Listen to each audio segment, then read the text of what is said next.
sick. There is no terrible way to win. There is only winning. We won't be out long. Take your time. Track's all yours. You ready? The name on the middle of that steering wheel should tell you that I was born ready. Hit it. Attaboy. Let me drive. I won't make a fool out of you. I got a message for all of them. Shake and bake. What does that do? Does that blow your mind? That just happened. These cars, you sit in a box, a coffin, gasoline all around you. It is like being inside a bomb. It's tough enough being a girl on the track. Living in my dad's shadow doesn't help much. You have to be kind to the car.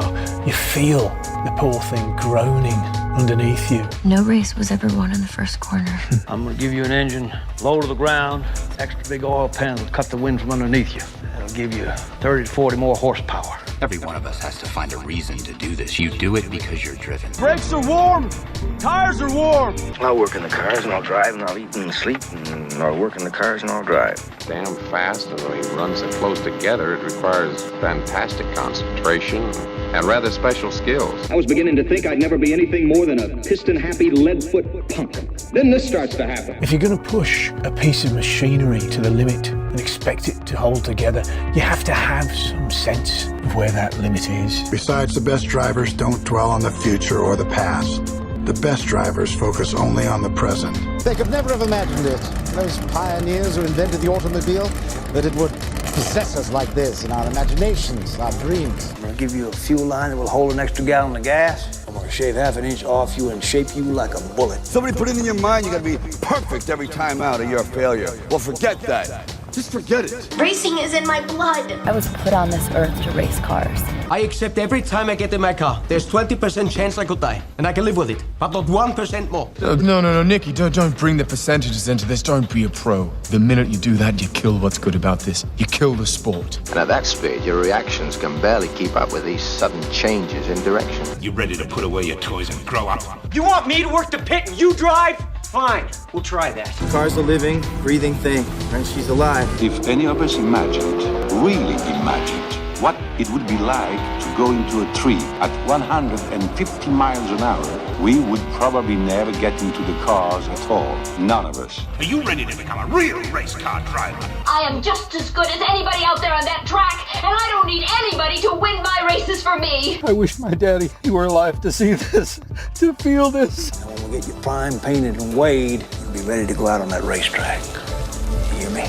You're gonna be perfect. You don't understand what happens, do you? They make 10,000 cars, they make them exactly the same way, and one or two of them turn out to be something special. Nobody knows why. When I won it was probably the last time I ever felt pure victory. So it has always seemed to me that to do something very dangerous requires a certain absence of imagination. Because I'm quicker than all of you. Soon you will know what it is like to be defeated by the hands of somebody who is truly better than you. The only thing to do here is to drive just as fast as you know how and hope your car doesn't break. And if you no longer go for a gap that exists, you're no longer a racing driver. If you ain't first, you're last. There's 40 other vultures out there who managed to finish the race on their tires. You see Darrell Waltrip using up his tires? There's nothing I can't do with a race car. I mean, hell, isn't that what we're in this for? To stare death in the face and to cheat it? I mean, come on, there's nobility in that. It's like being knights. Sometimes you could swear the whole thing's falling to bits. No pressure, nobody breathing down my back, just driving because I left it pure. On the other hand, I suppose potential problems are in the back of your mind all the time. So in many ways, I feel responsible for what happened. And You were, but trust me, watching you win those races while I was fighting for my life, you were equally responsible for getting me back in the car. You're so lucky. You sit there all closed in by machinery and bolts, precise things. There's hardly any room for you. It must be a nice, safe feeling. You gotta learn to trust something. Might just as well be the seat of your pants. A lot of people go through life doing things badly. Racing's important to men who do it well. When you're racing, it's life. Anything that happens before or after, it's just waiting. Well, we can drive. We can drive beyond the limits of the tires, the engine, the car, anything else. Look out there. Out there is the perfect lap. No mistakes. Every gear change, every corner. Perfect. You see it. I just hope when you do, that I'm there to see it. Ask any racer, any real racer. It don't matter if you win by an inch or a mile. Winning's winning. But it isn't just business, is it? what we do. It's passion, love, which is why we are prepared to risk our lives for it. Racing. That's the name of the game, isn't it? Win or lose, put up or shut up. Why does everybody keep telling me what my problem is? That you get so emotional. You would never, ever say that to a guy. If you don't leave your feelings off the track, you're never going to get what you want. I'm a race driver, and I can win it on my own. Please let me race. Fine. Then let's race.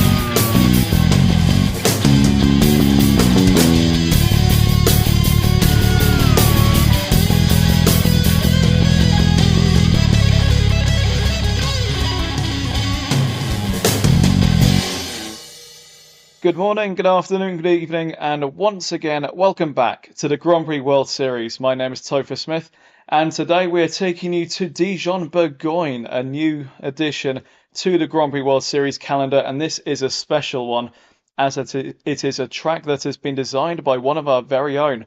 Chris Kavaney, the team manager of the Leighton House team, has gone to painstaking efforts to make a track for us in the Grand Prix World Series, and today we get to race on it for the first time. We are all looking forward to seeing how this one transpires and what it could do to shake up the order of the championship as well. Heading into this one, Brendan Hartley leading the way on 69 points, 2 ahead of Marcus Ericsson, with Tatiana Calderon a further 65 back and Wehrlein a further 2 back from that as well. It's very close amongst the top 4, especially in League 2, which we're starting off with today. Alexander Rossi yet to win a race this season, but consistent point scoring, keeping him in the top 5 on 54 points. Kimi Sato, the race winner in Fuji, not had the best luck so far since then and is on 49 points, 6th in the championship. Lucas de Grassi is on 48 points in 7th place, ahead of Jack Aitken, Andre Lotterer and Takuma Sato, keeping both of the Dome drivers within the top 10 heading into this one today. In the team standings, Von Mittal building up a tidy lead of 130 points over Pacific Grand Prix, who are sitting on 85, as well as Zack also on 85. Those two tied on points for Pacific Grand Prix ahead on comeback by virtue of their victory. Domer on 83 points, as well as Mastercard Lola. LaRousse on 58, and Andrea Moda also on 58 points, with Force India on 57. Very close margins between some of these teams across the standings. And then we have Scuderia Coloni and Carlin on 28 and 27 respectively, just keeping themselves within the top 10 in the League 2 team standings. Now, we don't have any driver changes to bring you for the League 2 race today, so we will get straight to it and bring you the grid for today's race at Dijon-Bourgogne. And it is Marcus Ericsson in the Von Mittal who has put it on pole position by a 10th to Mick Schumacher in the Mastercard Lola. Pascal Wehrlein, our latest race winner in the Grand Prix World Series, is 3rd on the grid ahead of Tatiana Calderon, who won at Yongan in South Korea earlier this season. Alan McNish 5th in the Ram, 7/10 of a second off of Marcus Ericsson's pole time, ahead of Brendan Hartley, our championship leader. A bit of a better qualifying session for him, but still not quite as close as he'd like to be. He'd like to be up there, right to the sharp end ahead of Ericsson. Gary Paffett is in 7th ahead of Luciano Bacchetta, an all-British row 4, and Jaime Alguersuari and Kimi Sato rounding out the top 10 on the grid today. Alexander Rossi, 11th in the LaRousse, ahead of Oliver Rowland, one of his weaker qualifying sessions so far this season. He will start 12th today, ahead of Sergio Sette Camara and Andre Lotterer. He is 1.5 seconds off. The Andrea Moda not having a lot of pace at the moment, but they will be hoping to move forward and score some more points today. Teo Porcher and Raffaele Marcello are 15th and 16th, ahead of Dan Ticktum in the Real, Christian Lundgaard in the Scuderia Coloni, Jack Aitken. He's up there fighting for the championship. A poor qualifying session once again for the Brits. He will start 19th. Ahead of Lucas de Grassi, who took a podium last time out to keep his seat as Zack Speed. Maybe a bit of a crashing down to earth for the Brazilian today as he wanders around in the lower reaches of the grid. In 21st is Takuma Sato, ahead of Fabio Lima, Callum Ilott, Mike Conway, Jake Dennis, And Simona Di Silvestro starting at the back today, having picked up a back of the grid penalty last time out in Misano. Her return to the Grand Prix World Series grid, and within the first lap she picked up a penalty. The only way will be forward for the Swiss miss, and we'll see how she gets on when a checker flag falls. I'll take you through the action and get today's racing started. It's over to Tom Cairns. The Grand Prix World Series arrives in France at a new venue, Dijon-Bourgogne. Can Marcus Ericsson or who else take the honours here at Dijon-Bourgogne in France? The 5 red lights are on. When they go out, we'll be racing here in Dijon-Bourgogne. It's lights out! And away we go. Marcus Ericsson and Mick Schumacher get off the line. And they seem to have got away very, very well indeed. Watch out for Pascal Wehrlein in the other Von Mattel in third position, who's in front of Tatiana Calderon, and Alan McNish, who's gone well in qualifying. He's ahead of his teammate Gary Paffett, who's got off to a good start. Jaime Alguersuari, Oliver Rowland, Luciano Becchetta and Brendan Hartley are in the top 10 so far as they make their way through turn 2 on the opening lap. So Ericsson ahead of the Mastercard Lola, who are looking to bounce back after a disappointing result, really, last time out in Misano. But it's Marcus Ericsson who holds the lead ahead of the German, the son of the 7-time Formula 1 World Champion Michael Schumacher. Mick is looking to excel in the Grand Prix World Series as he looks to give chase to the Swede who is in the lead so far. It's Von Mattel, Mastercard Lola, Von Mattel, Mastercard Lola. The top 5 are all in the same positions as where they were on the grid so far. Right on board with Jaime Alguersuari in the Coloni, who is looking to make a move on looks like Gary Paffett, but the move hasn't quite come off in the end, and so he sits in behind for now. And behind Alguersuari is the Zach Swede of Oliver Rowland, who's shown some promising results so far in his time in the Grand Prix World Series. He's looking to build on that more for Zach Swede today. He's just been overtaken by the man in your picture on board, Luciano Becchetta, who gets through on the Brits and then goes up into 8th position. But there is the field coming around to complete lap 1. Ericsson leads, Schumacher second, it's Wehrlein, Calderon, McNish, Paffett, Alguersuari, Becchetta, Rowland and Hartley in the top 10. Outside the points are Sergio Sette Camara and Camille Sarto, Alexander Rossi, Teo Porchet and Christian Lundgaard. And there we see a move from Jaime Alguersuari getting through on Gary Paffett, and the Spaniard is up into 6th position. Back to the front, Marcus Ericsson has still got Mick Schumacher all over the back of him. Through turn 3 they go. There are 11 turns on this 3-mile circuit of Dijon-Bourgogne. Circuit designed by the Leighton House team manager Chris Kavaney, designed to present some overtaking opportunities and some strategic options as well for the teams and drivers during the course of the races that we have today. League 2 right now. League 1 will be coming up later on. And we see Luciano Becchetta in the Carlin round the outside of Gary Paffett as they come through at the end of the back straight. The back straight looks like a runway when you look at it, but it almost paid off there for Luciano Becchetta trying to get through on Paffett, but the move wasn't able to be pulled off on that occasion. And now we see the dome of Camille Sarto, who's going almost toe-to-toe with Sergio Sette Camara, who makes a move on his teammate Brendan Hartley. And so the Brazilian is ahead of the Kiwi. Brendan Hartley going into this round as the League 2 Championship leader.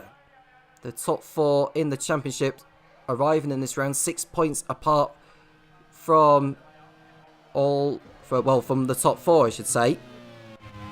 We saw a new fastest lap being posted. I think that was Marcus Ericsson who's just posted that. And we are on lap 3 now of this League 2 Dijon-Bourgogne Grand Prix. And the top 5 remains unchanged. And so Ericsson is hoping to bounce back after his misdemeanour in Misano, where he simply ran over the curb at turn 1 very heavily, which wrecked the front suspension. And that ended his race on the spot. And how costly will that be at the end of the season? He goes into this round second in the championship, 2 points behind Brendan Hartley, who also failed to finish in Misano.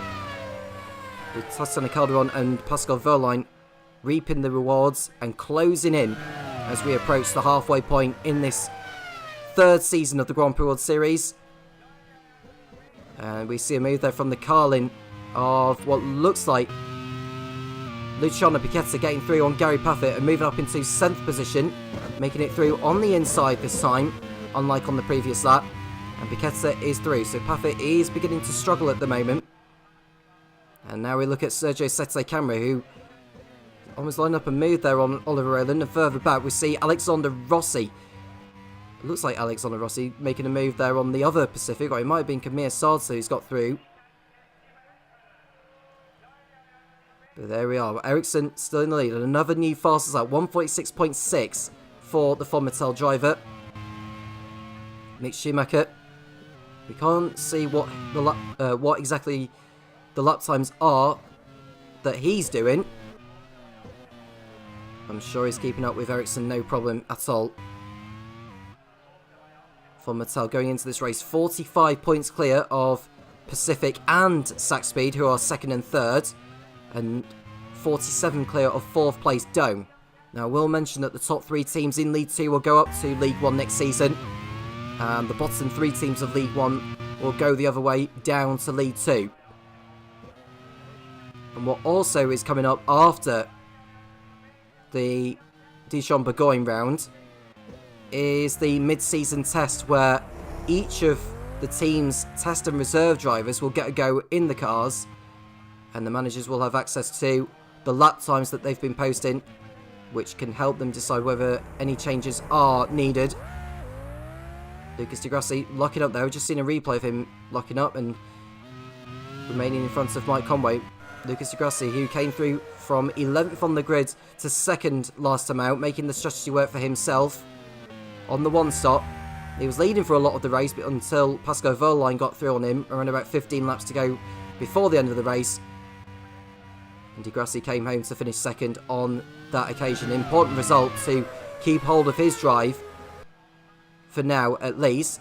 We see Brendan Hartley getting back through on Sergio Sette Camera, his teammate, and he's goes back up into the points in 10th position behind Oliver Rowland. 4 laps done. And it's a wide circuit as well as Dijon-Bourgogne, and the drivers are making the most of the experience and seem to be enjoying it so far. They seem to like the flow of the track itself all the way through.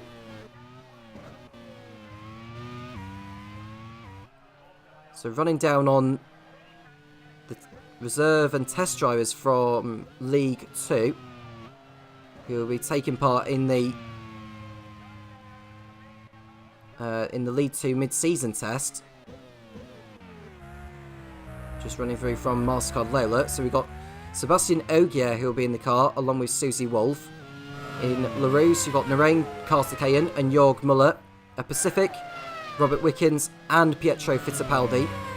Coloni have Marcus Armstrong and Vincenzo Sospiri. Sac Speed have Sam Bird, who raced for the team earlier on this season before he was dropped in place of Oliver Rowland. Corinne Chandok is the other driver who will take part in the test for Mike Smith's team. Jerome D'Ambrosio and Mark Marquez will be in the Force Indias for Ed Spencer's squad. At Riel, you've got Oliver Turvey and James Collado, Andrea Moda, Charles Peak and Eduardo Mortara. At Fonmetal, you've got Esteban Gutierrez and Lucas Oyer. At Ram Racing, Sebastian Loeb and Tommy Byrne. And whilst we speak, that looks like Kamir Sardsa who's carrying in his chute. And I think he's about to pull off the circuit. Unfortunately, it's the Dome driver. So Kamir Sardsa is the first driver to retire from the Dijon-Bourgogne Grand Prix. And it looked like a puncher to me, given how that car is lifting up in the air. And yeah, it is a puncher for the Japanese pilot. And carrying on where I left off, Dome, I've got Marino Sato and Nobuharu Matsushita, who will be in the cars for then. At Carlin, Felipe Drogovic and Max Chilton. And finally at Dams Vion, we've got Valentina Rossi, who was recently dropped by Jake Sanson in favour of Simona Di Silvestro, and the other driver in the car will be Catherine Legg. And Alan McNish locking up in the Ram. Alan McNish, who's only finished in the points once this season, that came in Fuji, where he brought the car home in 4th position. Ram haven't had too much to celebrate so far this campaign. They've They've only picked up 13 points, I believe, throughout the campaign. Sitting 11th at the moment. Gary Puffett got the pole position point on his debut in Fuji. McNish got the 4th place finish at the same race. So we're hoping to build on that sometime soon. It's unlikely they'll get promoted, but there's a chance that they can get some morale going and get some results put on the board. They can make a late push for promotion if they're up for it.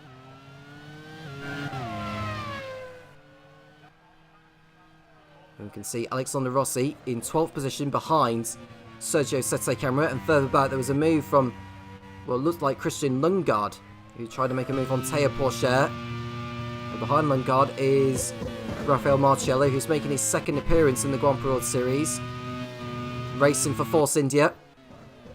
And there we can see the sole surviving dome of Takuma Sato behind Lucas Di Grassi, and that's the battle for 19th position. Behind Sato is Mike Conway, and then it's Callum Ilott, Fabio Lima, Simona Di Silvestro,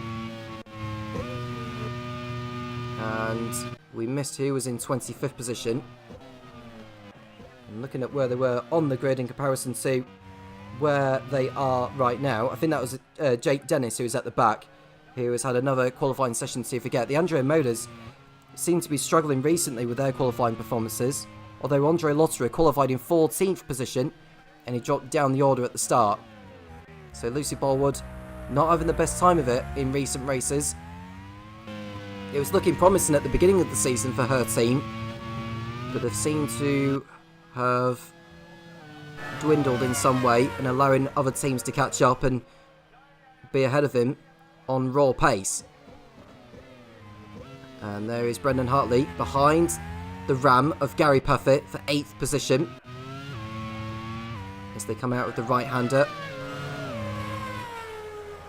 Mick Schumacher in 2nd position behind Marcus Ericsson, who's continuing to lead on 1.5 seconds clear of the German as they come towards the end of lap 7. And we won't be too far away from pit stops. We are expecting some to go on a 2, others to go on a 1. And I don't know whether I saw someone ducking into the pits at the end of the lap there, whether it was just them coming out of the last corner onto the pit straight. There is Ericsson, hoping to make it 3 wins this season. Already a race winner in rounds 3 and 5.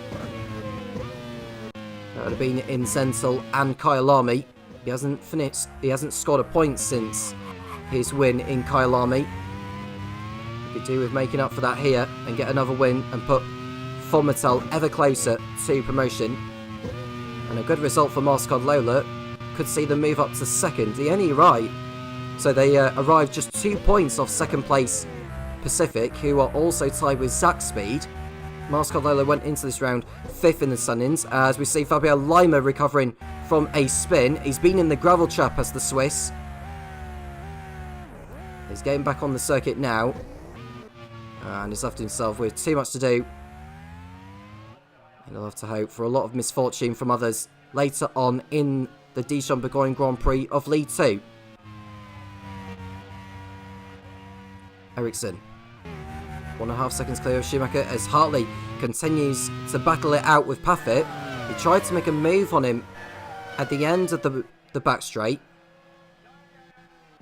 Going for it up the inside, and it was almost contact. I think Puffett was able to keep the car from connecting with the Pacific.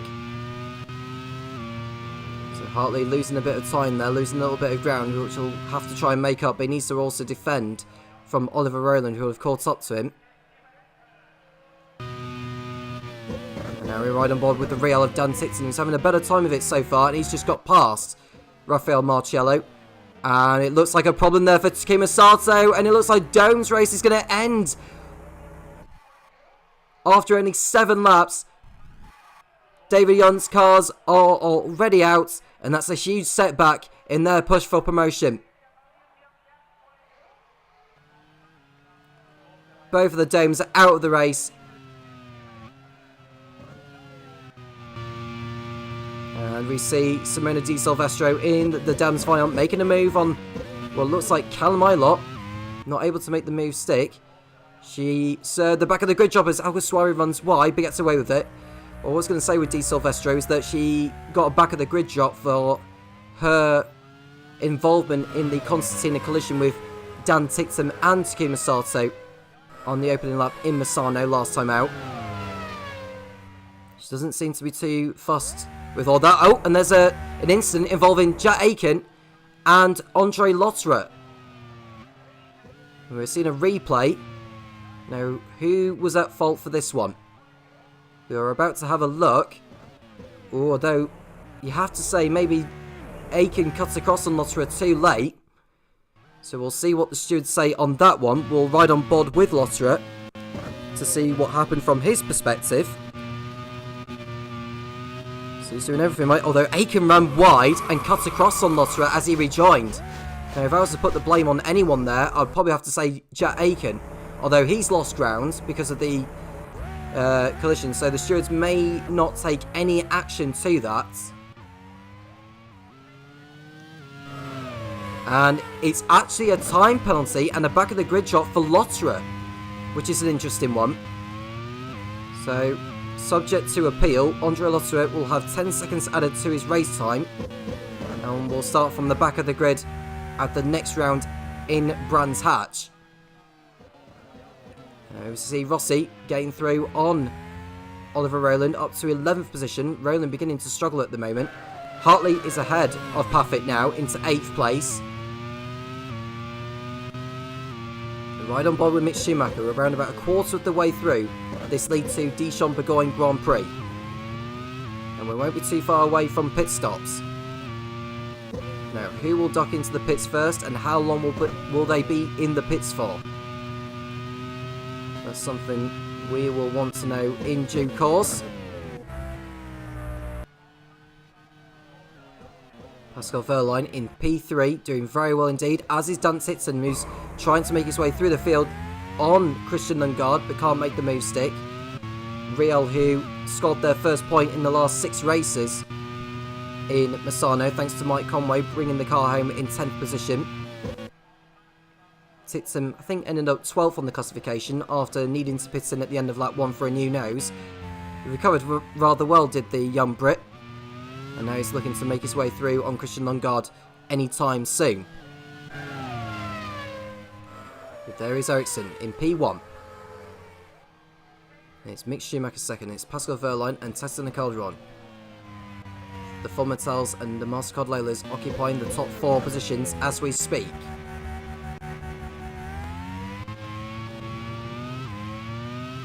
Now, Fonmatel, who have yet to get both cars on the podium in the same race so far this season, or ever in the Grand Prix World Series for that matter. And we saw a move from Alexander Rossi on Sergio Sette Camera to put him up into 10th place and into the points. Jake Dennis doing the same with Alexander Rossi's teammate Callum Ilott, and he's gone up into 21st position. Back with Pascal Wehrlein in 3rd place. He's a couple of seconds ahead of 4th place Tatiana Calderon, who's having a brilliant season so far. There's contact between Rossi and Sette Camera into turn 1. We'll want to get a replay of that because that looked clumsy from Sette Camera's part. He was up the inside and he just tapped him out of the way. That was never Sette Camera's corner. And I'd imagine he'll probably get the same punishment as what Andre Lotterer got a few moments ago. And it's a 10-second time penalty, but no grid drop for Sette Camera. It's a shame there for the Pacific team who could do with both cars finishing in the points today. It is still possible, but Sette Camera's job has become increasingly harder as we see Théo Pourchaire running wide but staying on the circuit. Tixon is through on Lundgaard for your information whilst all of that was going on. He's up into 14th place now behind the Frenchman. Now, is he alongside enough to have a go? Probably not on this occasion.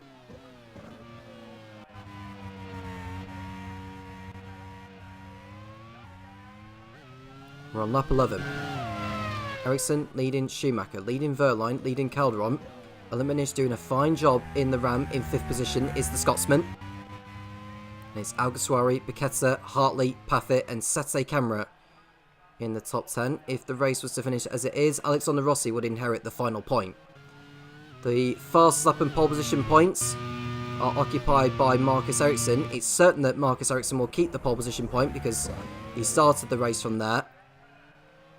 What is uncertain as to whether he'll keep hold of the fastest lap point. He'll want every point he can get from this race, will Ericsson. And if the race was to finish as it is, he'll lead the League 2 Drivers' Championship going into the halfway point.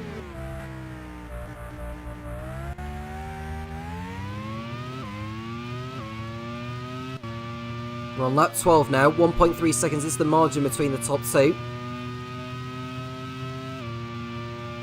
In terms of where we'll be racing this season, well, so far we've been racing in Sepang, Yongam, Sentul, Fuji, Kyalami, Istanbul, Misano, and Dijon-Bourgogne that you are watching right now. After the halfway point, we go to Brands Hatch, then to Hockenheim, Pannonia in Hungary, Valencia in Spain, and it's off to South America for a triple header in Buenos Aires, Curitiba in Brazil, San Carlos in Venezuela, and then the 16th and final round will be at Laguna Seca, California, USA. And there is Ericsson. If we are seeing two stoppers, we would see them right about now, you would think. We're not seeing any pit stops at the moment.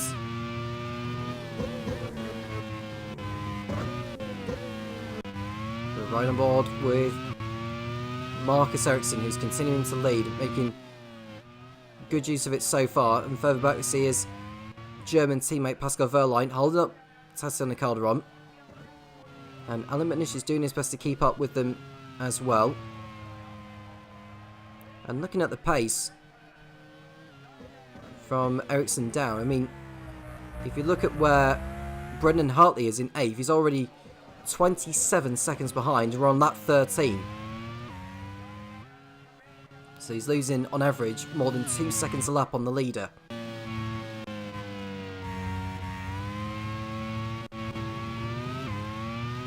Well, Ericsson's still going. We're at 1/3 race distance. And there we see Eilert running in 23rd place. He's having another off day so far. Chris Hosey is the team manager of the LaRue squad.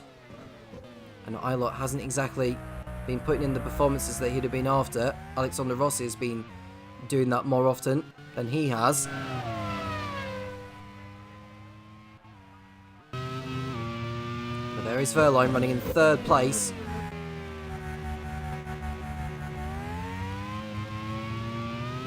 In terms of his season so far, running in 4th in the Drivers' Championship, including back-to-back victories. And we are seeing a pit stop involving Mick Schumacher from 2nd place.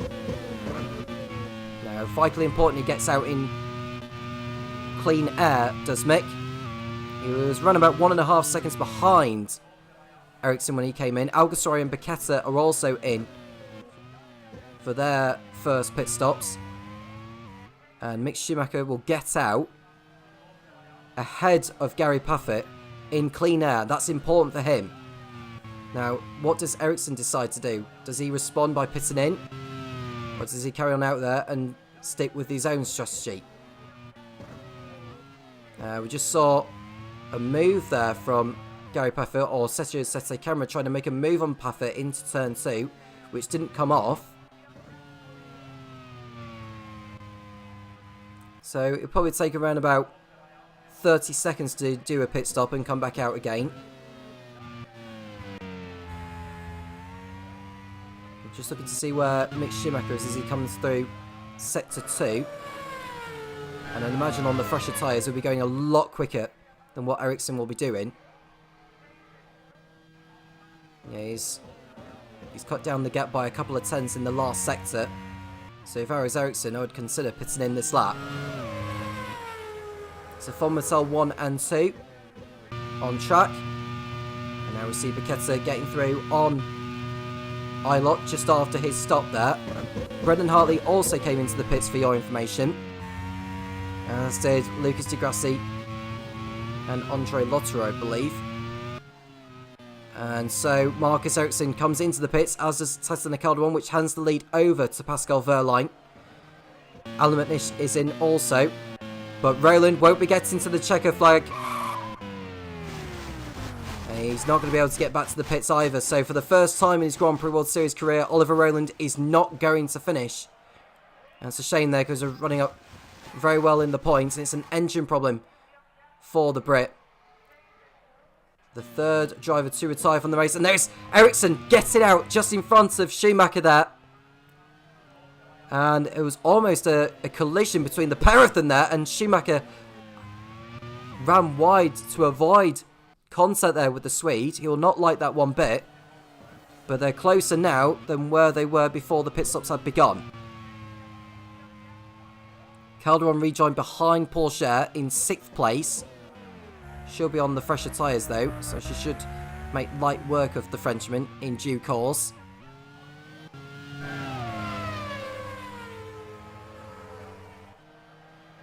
So Schumacher getting into the slipstream of Ericsson. Does he have a go at the end of the back straight? The answer is no, as they come through.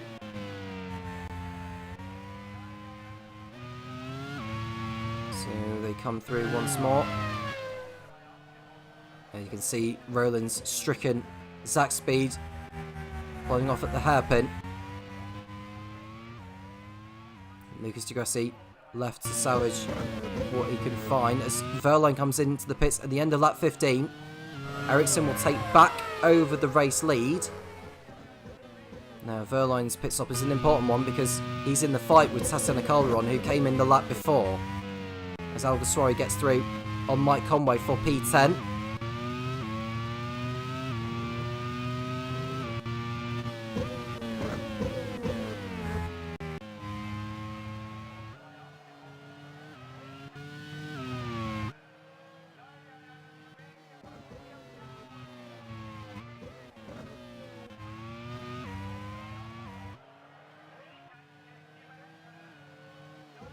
Mike Conway coming in from what was 11th place.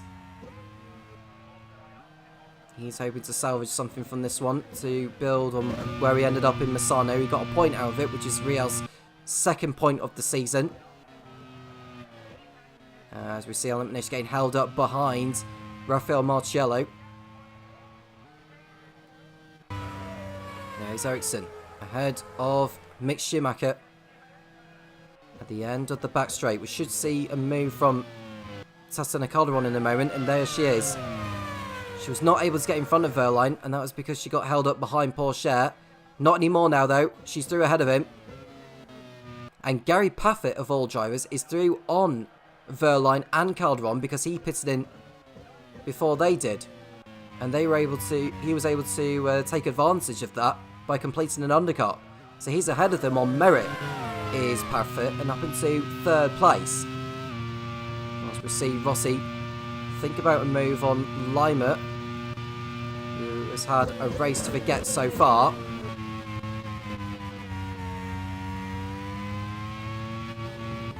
And another new fastest lap being posted by Marcus Ericsson, 146.6. It's highly probable that he'll get the point for the fastest lap, given the pace that the Fonmatel has over the others. The closest challengers to that will probably be MasterCard Lola. And we are seeing an overtake from Alan McNish on Christian Lundgaard for 7th position. He's got through no problem. Oh, and we see an off there from Jake Dennis. Not sure what's happened there involving him. Has he come together with someone? Or has he run wide? It looked like he ran wide there. There was a force senior alongside it. That would have been Jack Aiken. So I want to see what happened from Jack Aiken's point of view. And was there contact made? I don't think there was. So I don't think any action is going to be taken on that. Both cars staying on the circuit.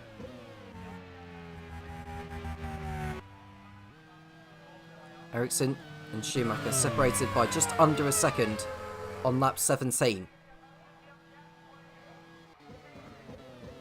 Marcus Ericsson, who raced for Simtech at the beginning of Season 1 before he was dropped after 6 races. He went over to Midland, didn't fare much better.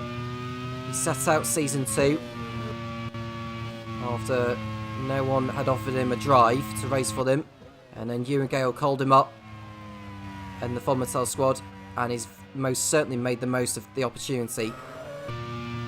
He's done a stellar job so far.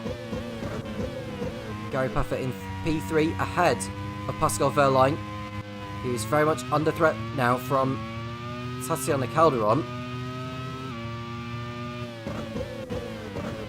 I wonder how long it'll be before Wehrlein does make a move. I can say that Ericsson's posted another new fast up of the race. He's able to pull away from Mick Schumacher this time.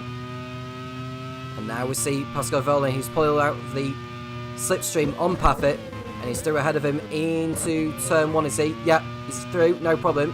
Is Calderon going to follow suit and get through? She needs to. And the answer to that question is that she has not got through into turn 2. She waits behind for now. And Théo Pourchaire, who stayed out there in the Duns Vion doing a superlative job, it looks like he's going to go on the one-stop strategy.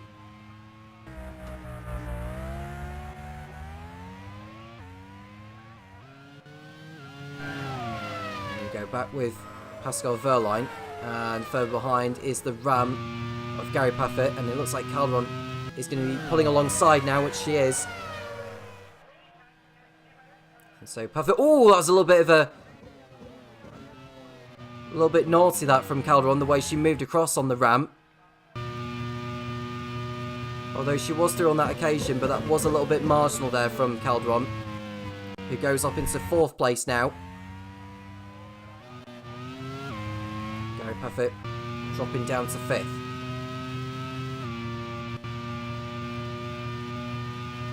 And on lap 18, we're approaching the halfway point in this League 2 race, the first race to be held in Dijon-Bourgogne. As we see Sette Camera looking to make a move on Fabio Lima, who hasn't stopped yet in this race. And Sette Camera is finding it hard to get through on these drivers.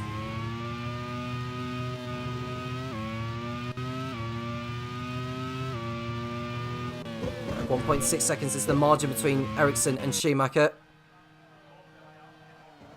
And there's Lima holding up Sette Camera, and behind Sette Camera is the Real of Dan Titsem, I believe.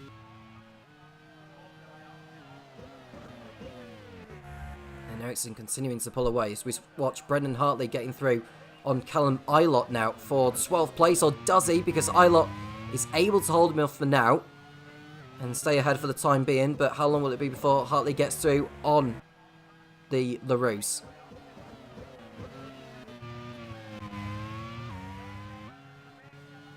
He's not through that. He's Sette Camera. He may be able to get through on him into turn 2, which he doesn't. He had to lift off the throttle there to avoid contact, and the car behind him, Dan Titsem, had to do the same.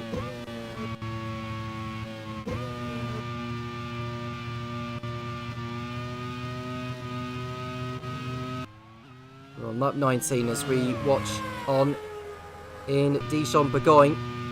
Ericsson out in the lead with Schumacher second, and it's Wehrlein, Calderon, Paffett, McNish, Pourchaire, Alguersuari, Lundgaard and Paqueta, as we see a move there from Brendan Hartley now on Callum Ilott. He's through and up into 12th place. Back with Pascal Wehrlein, who's running in P3.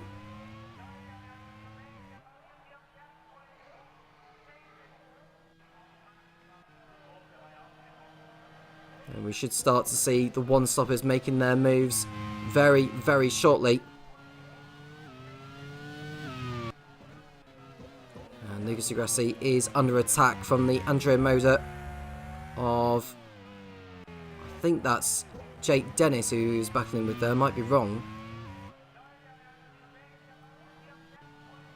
But we see now Calderon running in 4th place.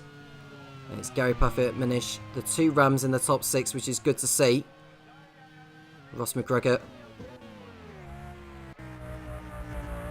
Happy to see both cars up there, the team manager of the Ram Racing squad. As we see Rossi locking up into turn 2 and getting away with it.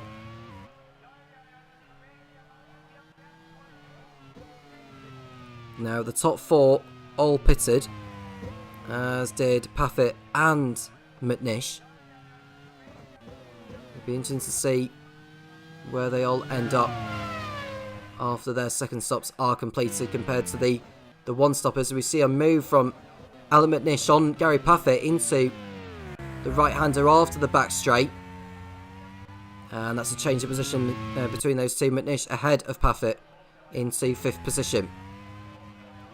Further behind we can see Becchetta in the slipstream of Christian Lundgaard. Are we going to see an overtake very shortly? Well, I think we are now, because Becchetta is up the inside of Lundgaard into the penultimate turn of the circuit. And that is him through into 9th place. There we can see Ericsson in P1 ahead of Mick Schumacher. It's Pascal Wehrlein, Tessa Calderon, Alan Manish, Gary Paffett, Jaime Elvisroy and Teo Boscher, who's in for his only stop from 7th position. Now it won't be too long before we see the 2 stoppers coming in again.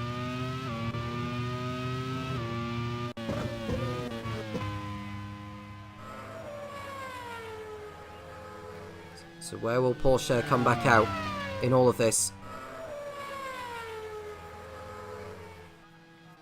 I think he's come out in 14th position. He'll get out in front of Sete Camera, no problem. So it's worked out rather nicely for Porsche. We can make the most of the new tyres that he's on and go after Rossi. If you are experiencing any technical difficulties, we can only apologise. We do what we can in this situation. And we see a Lima off the circuit there in the Carlin. He has had a day to forget already. And it hasn't got any better for him, unfortunately. Is he able to get out of that gravel trap, or is that curtains for his race here? I think he'll get back out.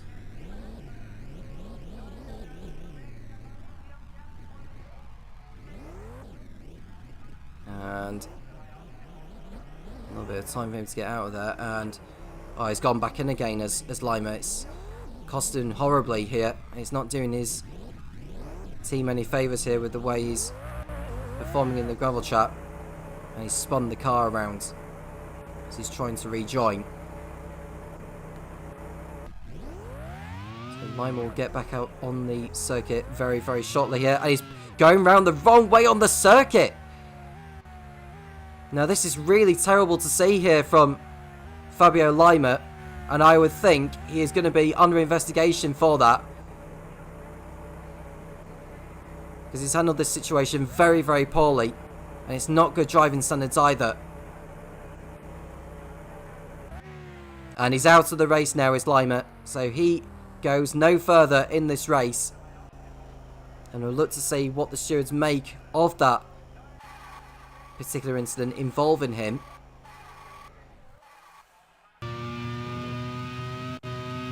And we'll look to see what the stewards make of it. I don't know if we saw anything in terms of the punishment that Lima got.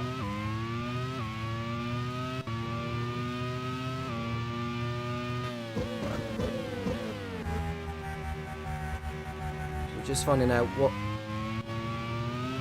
Lima got for his antics in the gravel trap.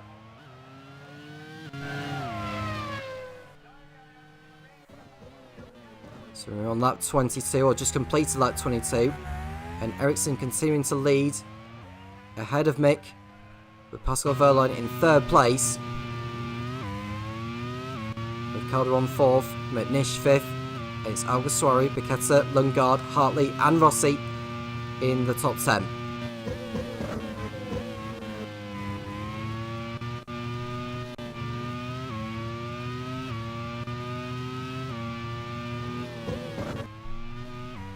There's Verline in P3 as Lundgaard comes into the pits now in the Colony.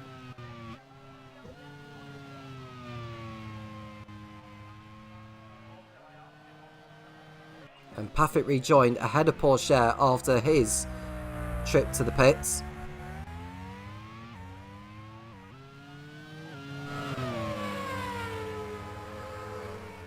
And Lundgaard is way behind Pourchaire. He's outside the top 15 now, is Lundgaard. He's got some work to do from here.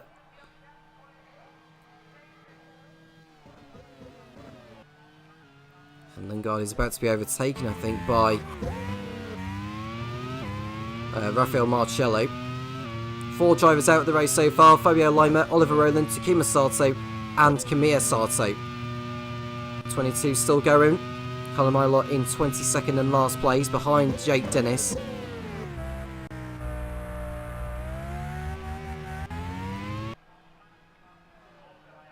There is Mick Schumacher in 2nd place, 2.8 seconds off the lead.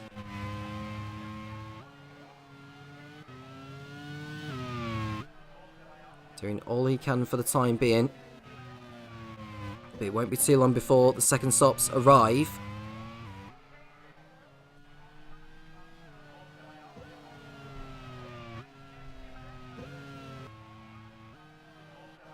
These two are continuing on. Ericsson looking for his 3rd win of the season. It'll also be the 3rd of his career as well, as we see him move there from Jet Aiken on Simona Di Silvestro. He's gone through, no problem. And there's an engine problem for Andre Lotterer. Andrea Moda's race has gone from bad to worse.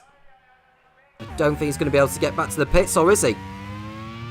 And he's done exactly what Luciano Becchetti did in Misano with the engine problem and get back to the pit lane in time. So at least he'll stay in the race. Will Lotterer. But I think he's about to go down a lap on the leaders by the time he comes back out. He was due in for a second stop anyway.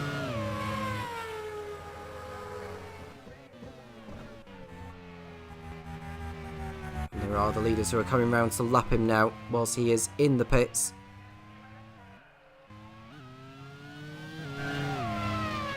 There we see Pascal Wehrlein in 3rd position, who's 4 seconds clear of Calderon.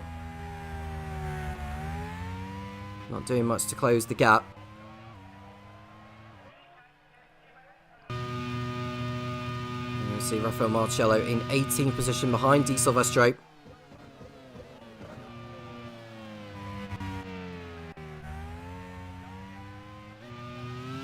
And Lotterer was able to stay on the lead lap this time, so he actually wasn't lapped by the leaders.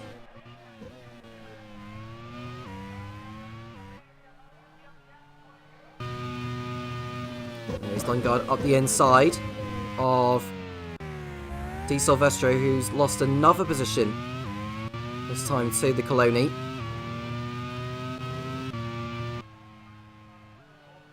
There's Alan McNish running wide. He's a very lucky man to keep it on the track.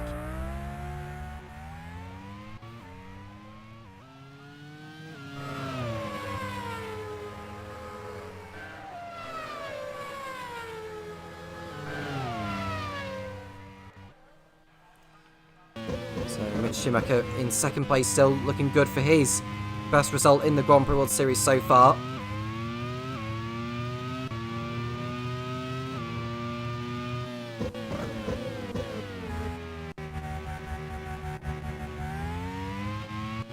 Wehrlein 3rd, Calderon 4th. There's McNish, Alguersuari. As Schumacher comes in from 2nd place in his attempt to undercut Ericsson. But there is Ericsson in the race lead. As Schumacher comes in, vitally important to get out in some track position. I think Alguersuari may well be coming in on this lap as well, on the same lap as what Schumacher's done. Wehrlein is in at the same time. So, will Alguersuari head for the pits, or is he going to continue staying out there? No, he's in the pits as well. Schumacher comes back out in 4th place, behind Alan McNish. So it's very much down to Marcus Ericsson as to when he decides to pit in.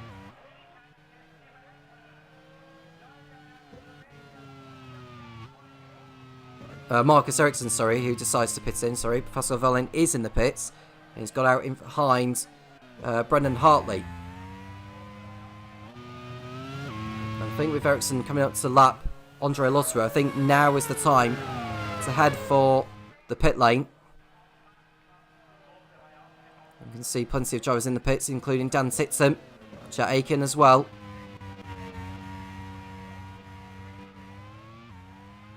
It's a great effort this from Marcus Ericsson, who's coming round the last turn now before he probably heads for the pit lane.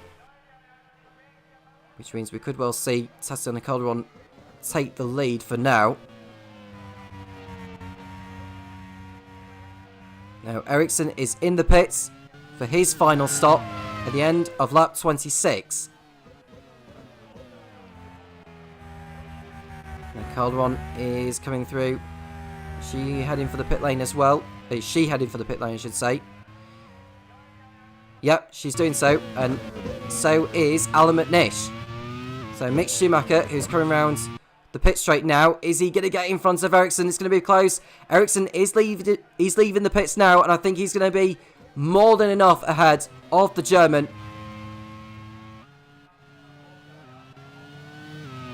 Yeah, he's a long way clear, is Ericsson. A good 2 or 3 seconds clear. And it looks like he's very much on course for the victory here in Dijon-Bourgogne in League 2. Calderon's rejoined behind Pascal Wehrlein. Brendan Hartley is in front of him, but I think he'll be due in the pits in the near future. Piquet's rejoined behind Paffett as well. Mike Conway is also coming into the pits, and Porsche is in front of Piquet by turn 2. Porsche, who's already made his only stop of the race, is in the points and on course for a very good result again for Jake Sanson's Dams Vaillant squad.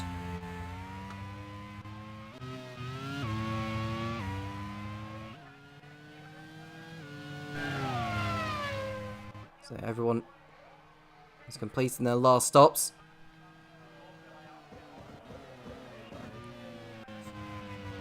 Now Brendan Hartley is in third place. I'd be interested to know what his fuel gauge is to ensure that whether he's actually going to be pitting again or not. I would say he's going to be pitting again before this race is over, because it was around about the bottom end of the points, if not outside the bottom end of the points, before his pit stop. Now we see a battle of the LaRousses. Rossi and Eilert go into battle for 14th.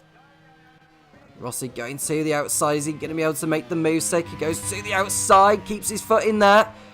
Eilert knows he's there, and Rossi has to run wide to avoid contact with his British teammate. And Ericsson's off! I don't believe it! Ericsson's off the track! Is that at turn 2? Is that at turn 3? Is that turn 2? He's gone off the track into the goal, and he's wrecked his front wing! And that hands the lead to Mick Schumacher in the Mastercard Lola. So as Brendan Hartley comes into the pit lane for his last stop, Mick Schumacher takes the lead of the Dijon-Bourgogne League 2 Grand Prix, thanks to Marcus Ericsson's poor error at turn 2. And he needs to be very careful here, as Ericsson does not rejoin into the path of other drivers, and he won't want to get in the way of his teammate Pascal Wehrlein either. What a disaster for the Ford Metal team. And for the second race running, Marcus Ericsson loses a potential race win thanks to his own making. Di Silvestri coming in for her last stop now in the Dams Vaillant. And so Marcus Ericsson getting round as quickly as possible. With the front wing change, I'd probably say he's going to end up rejoining or roundabout outside the points. He'll probably rejoin outside the points, but it'll be in a quicker Fond Metal than some of the others. So by the time he rejoins, he's probably looking at around about maybe even 10th place at best, depending on how quick he can get through the field. but all of this is losing him time.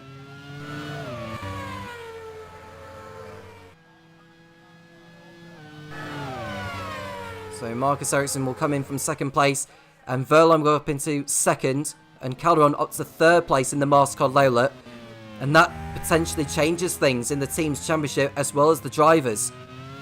Now, if the positions were to remain as they are, but providing that Ericsson comes into the rejoins outside the points, Hartley's not on course to score any points in this one. Verline and Calderon are. Verline will, at the moment, go in front of Calderon, with Marcus Ericsson holding the points for pole position and fastest lap. He'll tie with Hartley and go in front of him, but Pascal Verline's second place would move him into the lead of the championship, and Calderon will go up into second place. So Hartley, who was the championship leader coming into this round, is probably going to end up in fourth by the end of it. And Ericsson's pit stop has left him in 12th place behind Brendan Hartley. And there he is, look. With too much work to do, with not a lot of time left in the race now. Just 11 laps to go here in France. There's still the League One race coming up later, of course.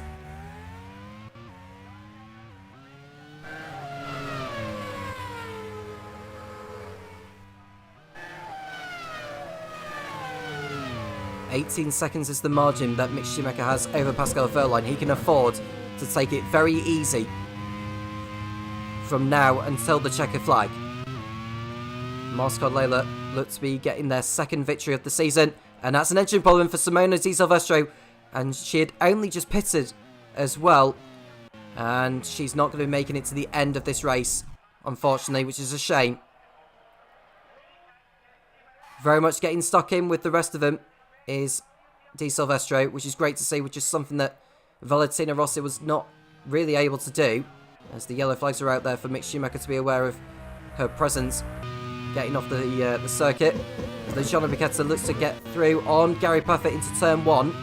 He can't get through on this occasion, although he may decide to have a go into turn 2, get into the slipstream. He's up the inside, is Becchetta, but they make contact! And Becchetta, Paffett is off the racetrack! Now, he's in the wall, is Paffett, but it looked like Becchetta came from too far back to have a go. Was it Becchetta's fault, or did Paffett not leave him enough space? I would say it leans more in Becchetta's part, to be honest with you. And Paffett's going to lose an enormous amount of time. Well, Paffett's going to lose an enormous amount of time, and I think Becchetta is about to lose a lot of time as well because of this incident here. And he's punted him way off the circuit. And I'll probably say it's going to be a 10-second time penalty and a back of the grid shot for the next race for the Brit, as Paffett looks to get out of the gravel trap. And he's damaged his front wing. And almost taken out another driver as he rejoins back onto the racetrack. Now, what will the stewards say on that incident between Becchetta and Paffett? 30-second time penalty and back of the grid shot for Becchetta. So wherever he ends up, 30 seconds will be applied to his race time. And as it stands, he'll fall right out of the points. No question. Well, Marcus Ericsson's up to 9th place now, thanks to that. He'll move up to 8th, technically, once the penalty of Becchetta's is applied. As Brendan Hartley looks to get back into the points himself in the Pacific by getting a move done on Christian Lundgaard. He's not able to make the move stick on this occasion.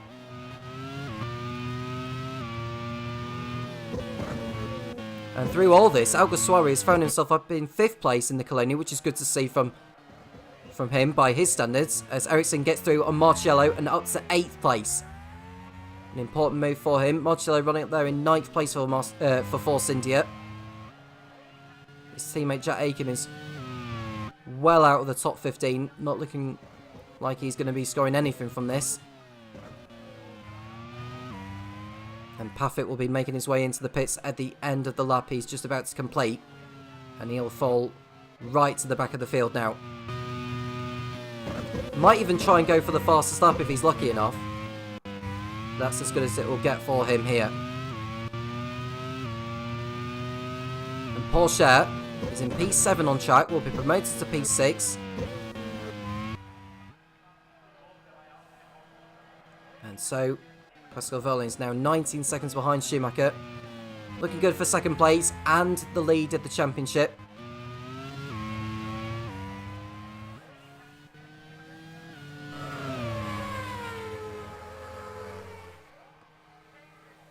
And Mick Schumacher will be going around to complete that 31. Showing no sign of weakness at the moment.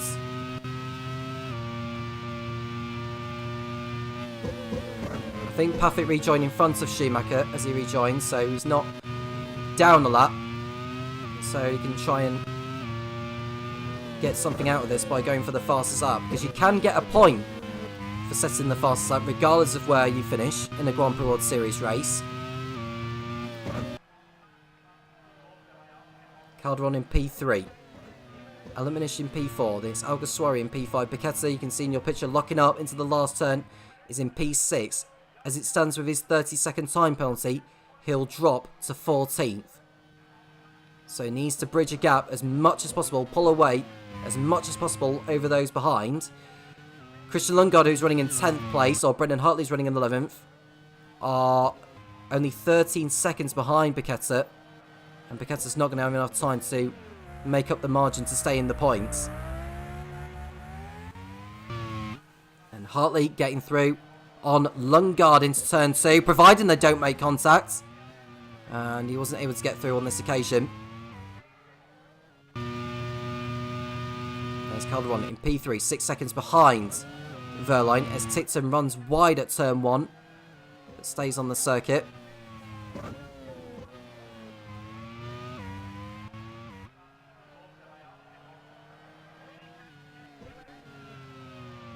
Five drivers out of the race so far. Simone Di Silvestro is out, as is Fabio Lima, as is Oliver Rowland, as is Takuma Sato, as is Kamiya Sato. 5 have been eliminated from this race. We've got 7 laps remaining here in Dijon-Bourgogne, as Hartley gets through on Lundgaard this time and goes up into 10th place and the last points paying position.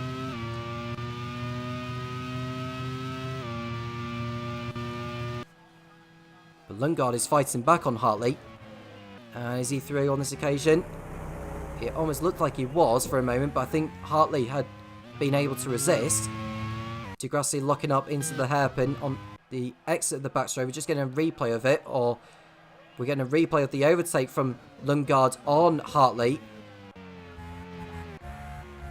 Well, it wasn't actually an overtake. I think we were just concerned as to whether they were going to come together or not, but thankfully they didn't. There is Wehrlein in second position.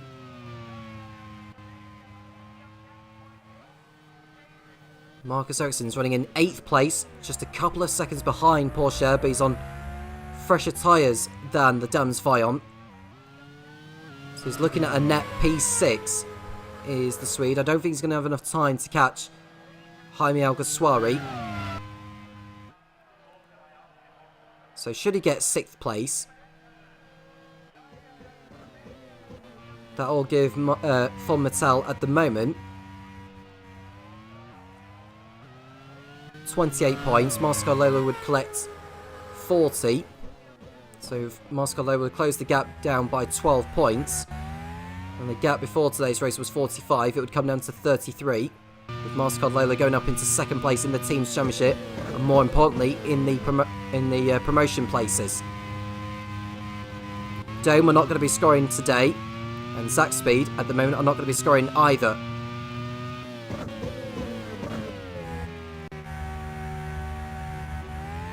Coloni and Ram look as though they're going to be collecting nicely here today, as Sete Camera gets through on Callum Isla by the looks of it, and he's through nicely into 13th position in the Pacific. There is Wehrlein running in P2.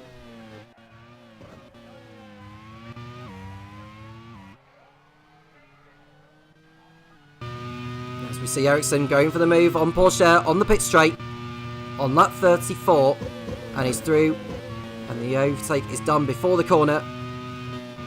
Porsche didn't fight it on this occasion. He knows that Ericsson is not the man that he needs to be fighting.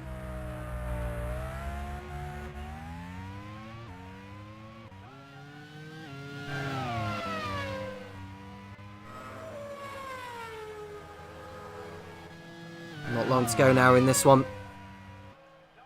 Mick Schumacher's lead is over 20 seconds.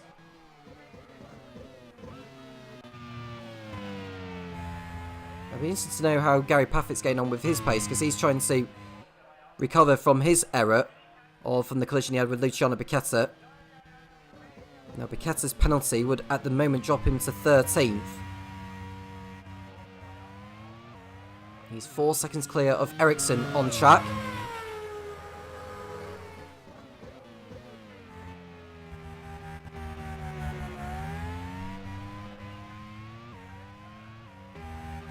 Doing his best to make up as much time as possible is Becchetta, who hasn't scored a point since round 3.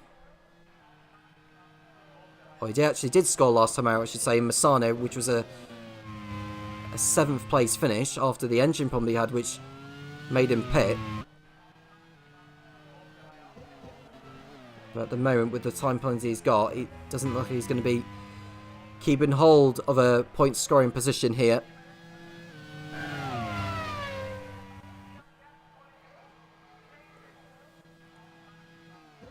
Now, as it stands with Becchetta's penalty, he would drop to 12th behind Alexander Rossi.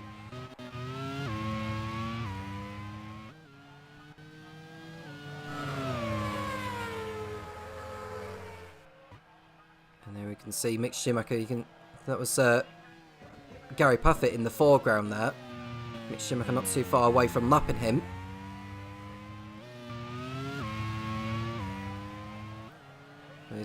He's run about 4 laps away from victory as Mick, for his first win in the Grand Prix World Series, adding his name to the long list of drivers who have won a race in the Grand Prix World Series. Pascal Wehrlein is one of them. He's won the last 2, but that streak is about to end today, unless something happens to Mick up front. As we see Andre Lotterer getting out of shape, but keeping his car on the circuit. And Gary Paffett is running in 21st place. He's 9 seconds behind Jake Dennis, which will be less than that when he crosses over the line.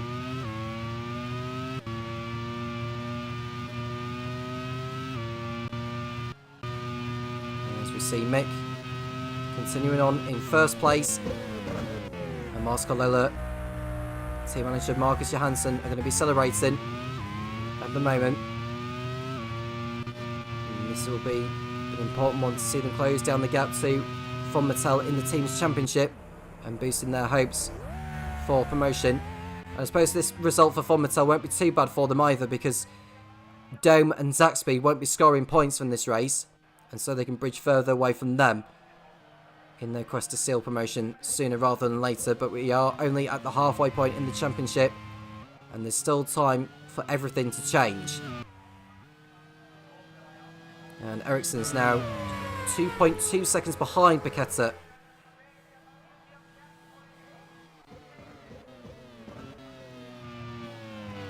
As through set to 1 they came through.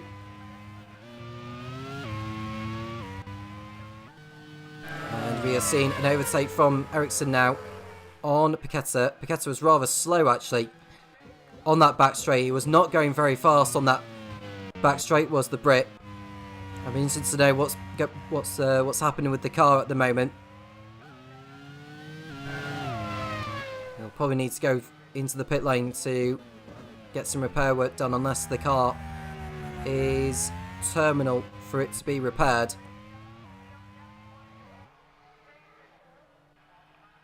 You can see the leaders are coming around to complete their 36th lap. Schumacher leading ahead of Wehrlein and Calderon.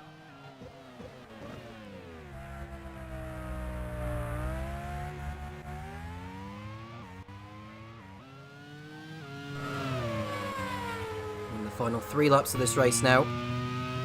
And we see Becchetta coming into the pits for repairs, and that will be him out of the points for sure, which will see Christian Lundgaard go up into a point scoring position for Coloni, which will be his 2nd points score this season.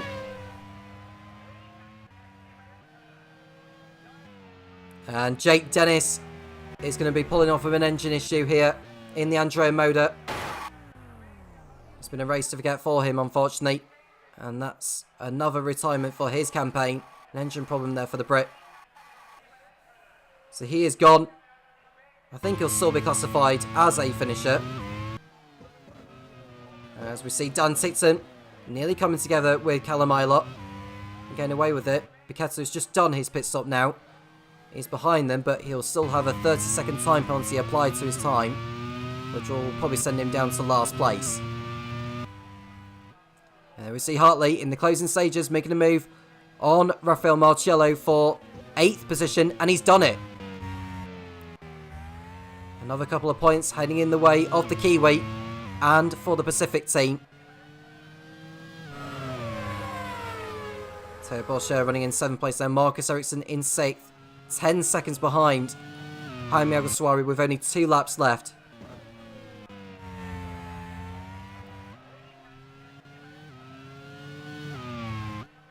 So it doesn't look he's going to be able to make up much ground from there, unfortunately. Now is Ericsson, who will do his best. 9.5 seconds behind with a couple of laps remaining.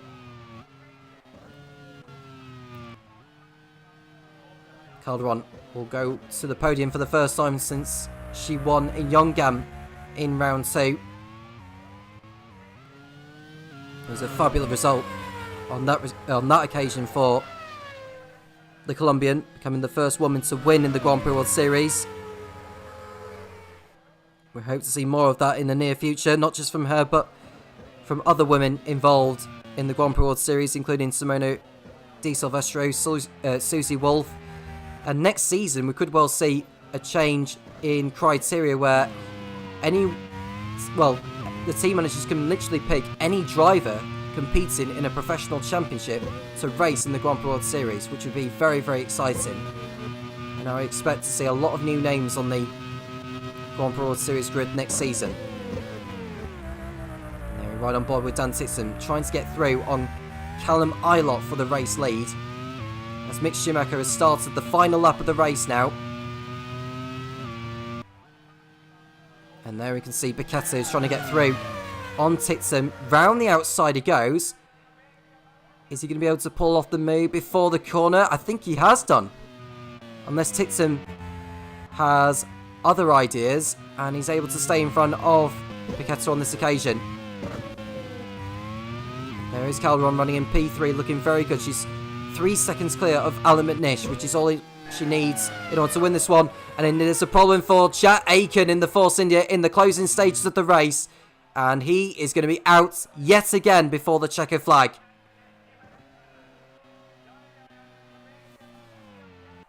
And he'll pull off in a similar place to where Jake Dennis had pulled off. So Paffett is through, as is Mick Schumacher, who will want to be going to, as he's about to complete his final lap of the race.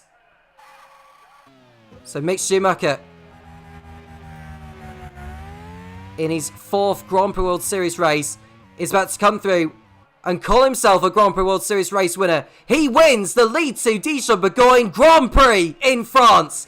Excellent job from him. Mascot Lola pick up their 2nd race win of the season, and their promotion chances have taken a gigantic boost.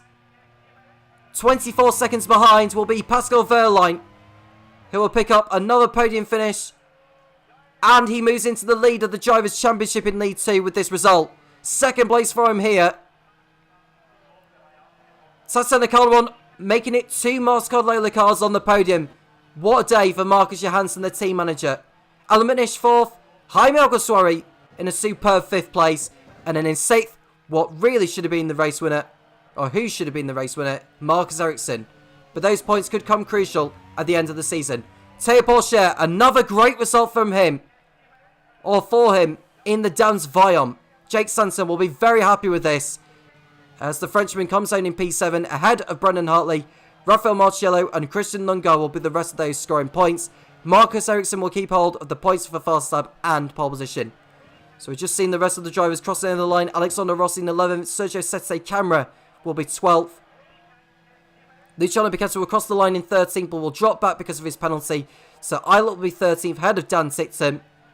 And further behind will be Mike Conway, I believe, and then it's Lucas Di Grassi, Andre Lotterer, and Gary Parfit. So Luciano Piquetta will drop to 19th and last place with that penalty. But it's victory for Marco Lola and for Mick Schumacher, his first in the Grand Prix World Series here in Dijon-Bourgogne. In second place is Pascal Wehrlein ahead of Tatiana Calderon. Alan Minish in fourth place, great result for him, ahead of Jaime Alguersuari. And it's Marcus Ericsson in sixth, Theo Porcher, Brendan Hartley, Rafael Marciello scoring his first points in the Grand Prix World Series in ninth, and Christian Lundgaard making it 2 Colonis in the top 10. In 11th position is Alexander Rossi ahead of Callum Ilott, Dan Tickson and Mike Conway, Sergio Sette Camera, Lucas Di Grassi, Gary Parfit and Andre Lotterer, who dropped to 18th because of his penalty. Luciano Piquetta is 19th. Jet Aiken classified in 20th. And in 21st place as well, I think we lost another car in the closing stages of the race. I think that was Jake Dennis as well. Simone Di Silvestro retired, as did Fabio Lima, Oliver Rowland, Takuma Sato, and Kamiya Sato failed to finish. Marcus Ericsson got the points for the fast lap and for pole position, so more points coming in the way of Von Mattel. Well, the headline story is that Marcus Ericsson lost another win thanks to his own doing, and that hands the initiative over to his teammate Pascal Wehrlein, who's now the new championship leader in League 2 after this round, and Von Mattel and Marco Lola take big steps towards promotion thanks to this result. I'll leave Topher Smith to run down on the championship standings after Dijon-Bourgogne's first ever Grand Prix World Series race. Well, a huge congratulations to Mick Schumacher for taking his first Grand Prix World Series victory. A masterful drive there, taking advantage a bit of Marcus Ericsson's mistake earlier on in the race. But in order to finish first you must finish, as they say. And Mick Schumacher claiming all of the spoils today to take Marco Lola's second victory of the season. As for the driver's standings, well, Pascal Wehrlein's second place today has moved him up into the lead 1 point over Tatiana Calderon. It's still so close between these drivers as we hit the midpoint of the season. Marcus Ericsson, had he not had his mistake, should really be leading the Drivers' Championship once again, but that mistake threw him out of contention for a podium, and he is now third overall with 77 points, 4 behind his teammate Pascal Wehrlein, while Brendan Hartley has dropped down to P4 on 73 points. He'll want to turn that around at the next race at Brands Hatch and get himself right back into the thick of things. Alexander Rossi holding on to P5 in the standings ahead of Kimiya Sato. Lucas Di Grassi is on 48 points ahead of Jack Aitken on 47. Andre Lotterer on 35 and Takuma Sato on 34. Those drivers still keeping their positions within the top 10, but that could all change as we head into the second half of the season. Looking at the team standings, Von Mattel still holding on to the lead with 158 points. Mastercard Lola are on 123. They've moved into triple digits now with their victory today. Pacific Grand Prix are on 89 ahead of Zach Speed on 85. Dome have 83 and Force India 59. And look how close it is between these three here. Force India on 59, LaRousse on 58, and Andrea Moda also on 58. 1 point separating 3 teams there. This is so competitive, this championship, and we absolutely love it for that. Scuderia Coloni's on 39, and Carlin on 27, still holding on to their top 10 place in the standings. But now we move on to League 1, the main attraction for the Grand Prix World Series. And heading into this one, Scott Dixon is leading the way on 89 points. He's a full race victory ahead of Will Power in second place, and will be looking to extend that even further here at Dijon-Bourgogne. Antonio Fix da Costa on 56 points ahead of Buemi and De Vries, who are both on 52 each.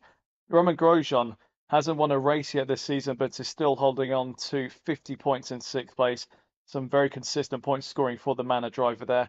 Helio Castroneves hasn't raced the last few times, but is still in the top 10 with 37 points, ahead of Stoffel Van Dorn, Robin Freins and Paul de Resta, the 2 Super Guris rounding out the top 10 on 36 and 34 points each.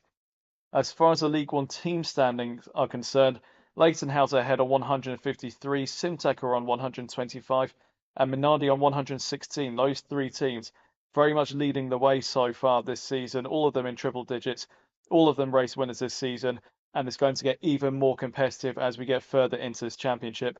Manor are on 72 ahead of Super Guri on 70. Arrows falling away a bit from Manor and Super Guri on 54 points. HRT are on 36, ahead of Onyx on 33. Prost up into 9th on 26th, and BAR rounding out the top 10 with 23 points. And just the one driver change to bring you for this race, as Naoki Yamamoto picked up a 2-race ban last time out in Misano, having been involved in an incident with both of the AGS drivers in which both Herta and Sebastian Ogier retired. Yamamoto was given the blame on that one, so he has taken a 2-race ban, and sitting in for him at Midland Racing will be Rio Haryanto, taking his second Grand Prix World Series start this time. Alex Johnston excited at the prospects of Haryanto, as he scored points on his debut, and he hopes he could do the same again today. Now, before we get this race underway, we will take you through the grid, and once again, it is an all-Minardi front row. Nick de Vries on pole position by a mammoth 0.7 of a second ahead of his teammate Antonio Felix da Costa. Huge pace from the Dutchman in qualifying, and surely he has to be the favourite to convert that to victory today. Scott Dixon is in third in the Simtek, 0.8 of a second behind de Vries, and Kamui Kobayashi getting one of his and Manna's best qualifying positions of the season so far. Stoffel Van Dorn, a bit of a better qualifying effort from him in 5th, ahead of Pato O'Ward and Danny Junkadea, both of the Arrows drivers, in 6th and 7th, but around a second and a half off of the pace of de Vries in 1st. Sebastian Buemi 8th in a Leighton House, ahead of Galeal and Will Power in the other Leighton House, 1.6 seconds off the benchmark as it stands. Marco Wittmann will start from 11th, ahead of Roman Grosjean in the Manor in 12th. Paul de Resta will be 13th in the Super Guri, ahead of both the AGS drivers of Colton Herta and Alex Palou, who returns from his disqualification.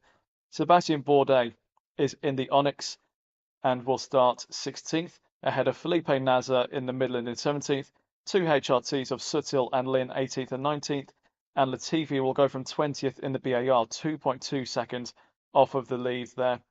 Robin Freins will be 21st, ahead of Roy Nassani and Artem Markelov, while Rio Haryanto, Mahavir O'Connor and Antonio Fuoco round out the grid for today. Well, we had a really good League 2 race, and we hope that League 1 will deliver just as much action, if not more. And to take you through it once again, it's down to Tom Cairns. It's the second pole in a row for Nick de Vries, but can he convert it into a race win this time and get Minardi get them back on track here at Dijon-Bourgogne? The 5 red lights are on where the Garrett will be racing here in France for one last time today. It's lights out and away we go, and the 2 Minardis seems to be getting away well, but Da Costa has got the better of his Dutch teammate. Is going to lead into turn 1 first. So Da Costa leads, de Vries is second, and Kamui Kobayashi is up there in 3rd place in the Manor already. And Pato O'Ward is up there in 4th, so it looks like the 2 Simtacs have not got off to the best of starts. They're in 5th and 6th places with Dixon ahead of Van Dorn. It's Danny Junkadea in 7th place. It's Sean Galeal, Sebastian Buemi and Will Power making up the top 10 as they make their way through turn 3 with Da Costa in the lead ahead of de Vries. So it is Minardi 1 and 2, but in different positions from where they were on the grid. Kobayashi making a brilliant start in the Manor in 3rd place, looking to rebound from his disappointing showing in Misano. The same with Roman Grosjean, to be fair, who is in 11th place. He's made up positions at the start. So the drivers are coming round the back straight as Pato O'Ward is under threat from the championship leader Scott Dixon, who's looking to make up for lost time, and he's got back through on the Mexican to go up into 4th position and go after the top 3 with Kamui Kobayashi, the next driver up from him. So Da Costa and de Vries, neither of them making it to the end of Misano last time out due to mechanical gremlins for the pair of them. They really do need a strong result to really bounce back from that, as Van Dorn gets through on Ward at turn 9, and he's got up into... Oh, there's Galeal off the racetrack there, unfortunately, and he's got hit from behind as he rejoined. Who was that ran into him? Galeal is out of the race, but who was it that ran into the BAR as he rejoined back onto the circuit? Well, he had Sebastian Buemi alongside. He actually forced him off the track, did Buemi, and he got hit by Roman Grosjean. Did Galeal as he rejoined, or tried to rejoin back onto the circuit. So it looks like Galeal is out of the race. Did Grosjean suffer any damage from that too? We'll have a look to see. No, it doesn't look like he picked up any damage to Grosjean, but I want to have a look to see whether Buemi forced Galeal off the circuit. It didn't look like he had done. Galeal is out of the race. We know that for a certainty, but will any driver take any penalty from that? As the field come around to complete the first lap of the race. I don't think anyone other than Galea was at fault for it. Yeah, no further action has been taken in that incident. So it's just as it was with Galea out on the spot and Grosjean continuing on. That moves Buemi and Power up a position. Grosjean going up into the points as well in the Manor. So we've got 2 Minardis, 2 Manors, 2 Simtex, 2 Arrows and 2 Leightonhouses in the top 10 placings in this race. Marco Wittmann is in 11th position in the Prost. He's looking to continue his scoring run from last time out in Misano. The same with his teammate Artem Markelov, who hasn't had a good qualifying session here in Dijon-Bourgogne, but the race is where it counts and he can most certainly make up for lost time there. As we see Dixon getting through on Kobayashi round the outside, but he's not able to make the move stick as they go into the hairpin at the end of the back straight. So Dixon having to wait behind for now, with Kobayashi in 3rd position in the Manor. The 2 Minardis are shooting off it into the distance, and they should pull in. It's Nick de Vries yet again in the Minardi. Less than 2 laps in, and it's the end of the road for Nick de Vries here at Dijon-Bourgogne. And it's a huge setback in Minardi's championship chances. The car is on fire, and he needs to get off the circuit in 2 cars, and he nearly collides with Scott Dixon as they come out of the last turn. Nick de Vries is going to be out of the race in due course, unless he can get that car back to the pit lane, which he's not going to do. So Nick de Vries goes no further here in France.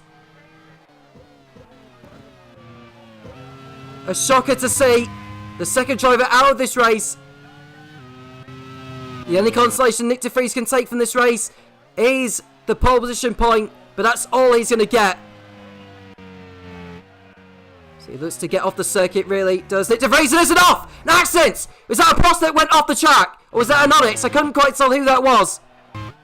It was a blue livery car. It might have been... We'll look to see who it was. Was it Wittmann that went off the circuit? It wasn't.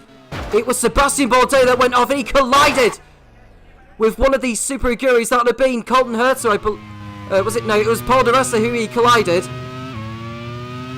So they come into turn 2. Up the inside came di Resta, and he came together with Bourdais. Bourdais goes off the circuit. He's out of the race, as is Nick de Vries. And I think there'll be a penalty coming in the way of Paul di Resta after that incident. And it could well be a race ban for di Resta because Bourdais was out on the spot as a result of the contact. Chaotic start here in Dijon-Bourgogne. 3 drivers out of the race: de Vries, Bourdais and Galea. And it's a 1 race ban and disqualification from this race for Paul di Resta. So Michael Gillespie is going to have to field his reserve driver at the next race, and it'll also be the first race that Paul di Resta will not compete in the Grand Prix World Series in its entirety. As we see Scott Dixon looking to make up another place at the expense of Kamui Kobayashi into turn 9, and Dixon is through and up into 2nd place. Dixon on a charge now in the Simtech as DaCosta looks to salvage something from this race with his teammate already out. And Paul di Resta's this reserve driver at Super Aguri is Oliver Behrman, and that would be an exciting young prospect to have, who will also take part in the mid-season test after this race. As we see another change in position, as it looks like the HRT of Alex Lynn is up the inside of Colton Herter into turn 1, and he's got up another place. Marco Wittmann is ahead of Romain Grosjean for your information as well. He's up into 9th place in the Prost. So looking at the reserve and test drivers who are going to be taking part in the mid-season test within the League 1 grid. So you've got Darren Turner and Will Stevens for Simtech, Oliver Behrman and Sako Sullivan for Super Aguri, Kazuki Nakajima and Antonio Franco, I believe, will be in the Onyx for the mid-season test, with Danny Kvyat coming back from his 2-race suspension. Arrows, you've got Adrian Quaife-Hobbs and Rio Hirakawa. AGS have got Tom Cruise and Giovanni Amati taking part in that. BAR, you've got Antonio Giovinazzi and Guido Vandergaard. Manor with Marco Andretti and Bernie Eccleston, of all people, would you believe. Minardi, you've got Jean-Eric Verne and Jack Doohan. At 40, you've got Louis Delatraz and Jayan Duravala. Leighton have got Helio Castaneves and Connor Daly. HRT with Lewis Williamson and Nick Yellerly. Prost have Nico Prost and Robert Schwartzman.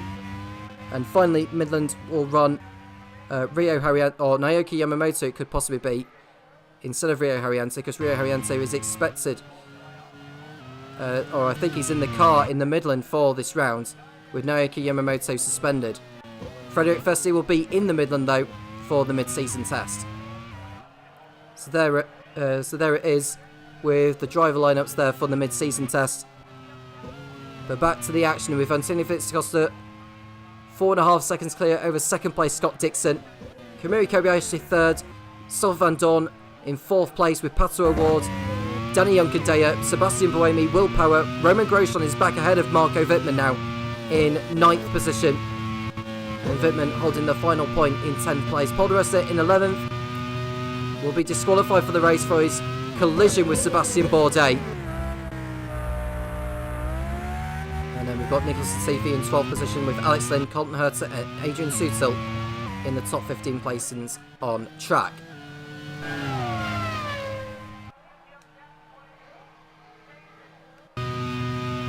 Now we see a move from the Midland of Felipe Nasr, making a move up the inside of Roy Nissany. And that's for 16th position, so Midland, who are without a point since Yongam when Rio Haryanto scored those 2 points for them. They are in urgent need of form, as do Forti and AGS. And we can see a move from, well, looks like Alex Belair. I think Roy Nissany is picking up an issue here as Will Power locks up heavily into the last turn and avoids Romain Grosjean, who I think is about to be overtaken by Marco Wittmann, who's alongside. He's got through rather easily. I think Grosjean's ducked into the pits because he's carrying an issue. Grosjean already in the pits at the end of lap 5 with problems. So there's a setback there for the Manor team as Kobayashi goes off the circuit in the gravel at turn 3 this time. Double disaster for Manor yet again here at Dijon-Bourgogne. And he's collided with the Simtek of Stoffel Van Dorn this time. Kobayashi off the circuit. An incredible chain of events for team manager Sam Hall. Yeah, Stoffel Van Dorn just punted Kobayashi off the circuit there. So I'd imagine Van Dorn will be picking up a time penalty for the collision. And Kobayashi just needs to be careful. He does not rejoin back on. He's taking out the Leighton House as he rejoins. Collision there between the Manor and the Leighton House. Stoffel Van Dorn gets a 10-second time penalty and the back of the grid shot for the next race. But Kobayashi is rejoined into the path of Will Power as he rejoins. Oh, that's shocking from Kobayashi. And Power gets hit from behind by Nicholas Latifi. So I'd imagine that Kobayashi is going to be hit with a time penalty for that unsafe rejoin. Oh, it's just terrible driving from Kobayashi, it has to be said. And Will Power lost placings because of it. So drama after drama after drama. And Kobayashi has picked up a 10-second time penalty for the unsafe rejoin. And he's very lucky as well, because that could have easily have taken out Will Power. As a consequence, had he taken out Will Power, Kobayashi would have got a race ban for it as well as a disqualification. And Scott Dixon running in second place, 4.3 seconds behind DeCosta. He's closing down the gap a little bit. So you're seeing Stoffel Van Dorn, who's got Pato Award behind him. Daniel Kadea 5th, Sebastian Buemi 6th, Kobayashi 7th now after that off. Wittmann 8th, Power 9th, and di Resta 10th. As we see Sebastian Buemi making a move up the inside of Danny Juncadella into turn 9, and that is, well, what was going to be a change of position, but Juncadella ran wide, and Buemi was able to get through. Now, was there contact between the two drivers going into turn 9? Let's have a look on the replay. And don't think any contact was made, really. I think both drivers did the best they could to make sure they left each other the room. I think Juncadella just left himself on the curb there. And there is DeCosta doing his best. Doing all he needs to do so far. He's got the fastest lap at the moment, which would net him a championship point.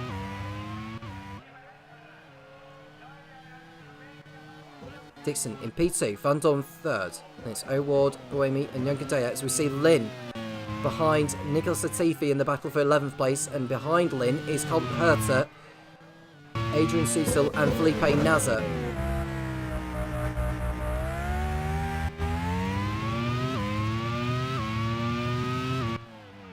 So we see Antonio Freco is towards the back there. Behind him is the Prost of Artem Markelov, who struggled in qualifying. He's trying to make up for lost time, but he's right at the rear of this bunch here. And he looks to maybe try and get a move on Freco. Possibly at the end of the back straight. And there is Dixon, who's... Oh, that's DaCosta slowing! On lap 7, DaCosta is out! Both of the Minardis are out of the race after 6 laps! And into the lead goes Scott Dixon! It's another double disaster for team manager Giacomo Pagliaro.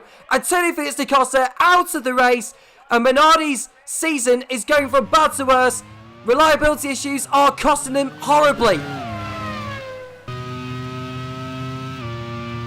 Dixon into the lead now for Simtek, and not only that, it's a Simtek 1 and 2. Unbelievable. So much has been going on in these opening 7 laps. Minardi's race has gone up in smoke. And there we see Alex Lynn trying to get into the points by getting past Latifi. Can't quite able to do that at the present moment. As Rio Haryanto locks up into turn 1. Keeps the car on the circuit. Ahead of Antonio Freco. 4 drivers out of the race now. DaCosta, De Vries, De Bourdais and Galeo. As we see, oh, and that's a car pulling off the circuit. That'll be Maher Viragunathan. And that's a front left suspension failure for the Indian. And that's one of Dave Goddard's cars out of the race as well. I was going to say, did Haryanto and Freco make contact going into turn 2? It didn't look like they had done. But either way, Viragunathan is out of the race now. He's the 5th driver to retire. Ryan Sani, who came in for a pit stop prematurely, is running in last place now in 21st. But at least he's still in the race. You can at least try and salvage something from there. But 40 are in desperate need of points at the moment. They are struggling. They have yet to score since the opening race of the season in Malaysia. And there is Dixon. 7.7 seconds clear of Stoffel Van Dorn. With Pato Award in 3rd place, having his best race of the season so far. Buemi's up there in 4th for Leighton So it's Danny Youngkadea. Kamui Kobayashi's got a 10-second time penalty for the unsafe rejoin into the path of Willpower. Marco Wittmann is 7th, Willpower 8. Paul de Resta, who at the moment will be excluded from the race result for the collision with Sebastian Bourdais, is 9th. Nicholas Latifi is 10th. And outside the points is Alex Lynn, who would inherit the last point. Kobayashi's time penalty, remember. As we see the middle in there, that looked like Felipe Nasser trying to get through on Adrian Sutil. Now with Stoffel Van Dorn, he's also got a penalty for his collision early on in the race. That would have been for the contact with Kobayashi that sent Kobayashi off the racetrack. So as it stands, he would finish in 5th position, or 6th rather. There's a long way to go yet in this race anyway, and given Simtek's superior race pace, I think Van Dorn should be able to make up the time from there. It's unlikely he'll win the race unless something happens to Dixon up front. And that could change the situation with the championship. Well, I say change, it's all falling into place for the championship leader, because Scott Dixon went into this round 25 points clear of 2nd place Will Power, who's running in 8th place so far in this, on track anyway. DaCosta is only going to pick up a maximum of 1 point, and De Vries has already got the point for pole position. Now, if the results was to remain as they are, with Kobayashi's and Van Dorn's time penalties, Power would move up pick up 6 championship points for finishing 7th, and Dixon will get the 25 for the race win. And the gap at the top would increase, to my calculation, to 44 points. Although with Sebastian Buemi, who's in 4th place at the moment on track, technically 3rd if you apply Van Dorn's time penalty, he'll go on to 67 points. Power would go on to 70.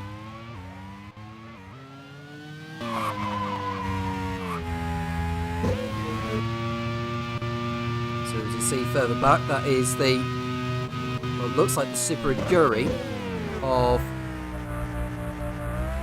Paul Di Resto, I believe. It might be Robin Fiennes. Robin Fiennes hasn't had the best of qualifyings either. Outside the top 20 he was. I think he was in 21st place on the grid. I haven't seen too much of him in this race, but he is still in the race.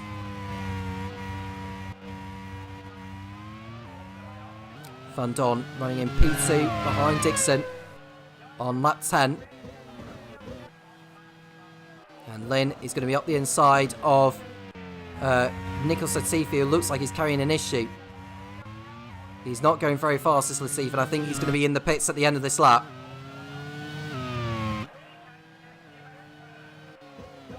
And there's Dixon on his own at the front.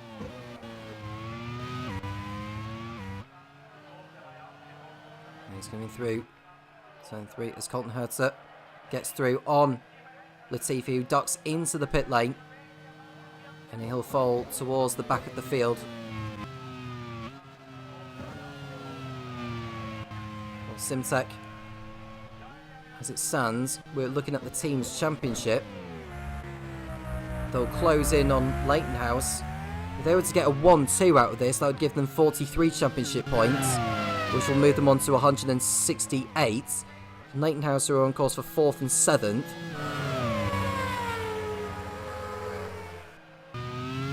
That would give them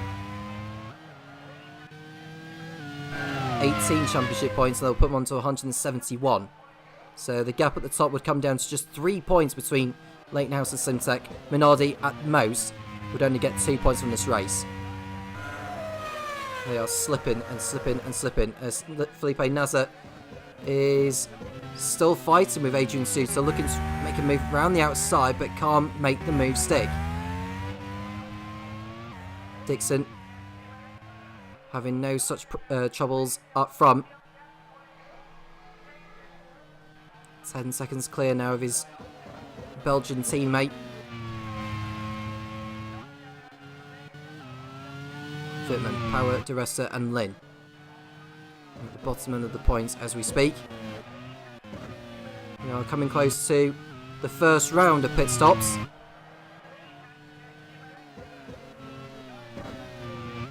Five drivers out of the race already. Maher Virgan of them.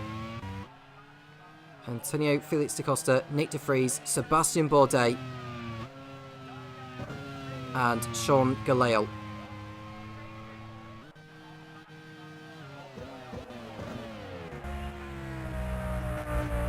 Scott Dixon making it look so easy right now. I wonder if he's on a lighter fuel load to what his teammate is on, because Dixon seems to be constantly increasing the margin over his over Van Dorn.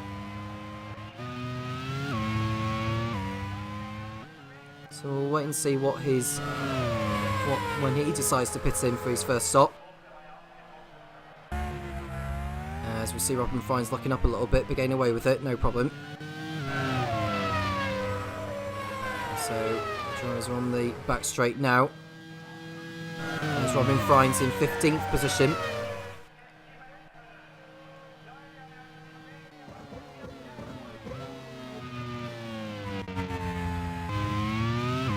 You see Pato Award in 3rd place, 16 seconds off the lead. He's 3 seconds clear over Sebastian Buemi, with Danny Uncadeo returning to form.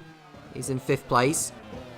Sutil is about to be overtaken now by Felipe Nasr, and the Brazilian has got through on the German. Now Nasr and Midland, who are in desperate need of points today, have got one of their cars up there in P12. Now Nasr's teammate Rio Haryanto is outside the top 15. He's still in the race at the present moment.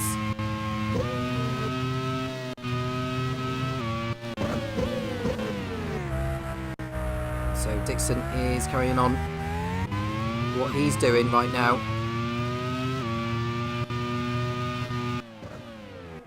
He's continuing to pull out all the stops. He's over 11 seconds clear of Van Dorn.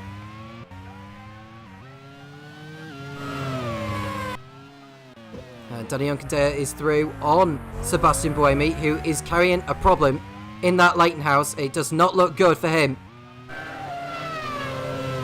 Wants to find out what the issue is for the Swiss. It does not look very good indeed.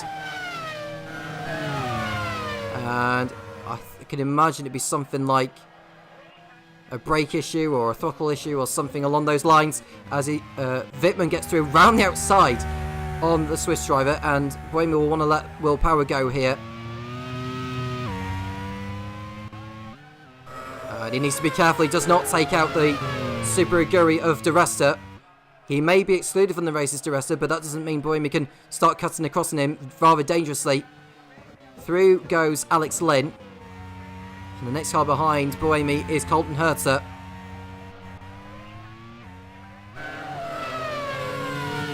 Buemi's coming round and he'll be pitting at the end of this lap. He's coming through now.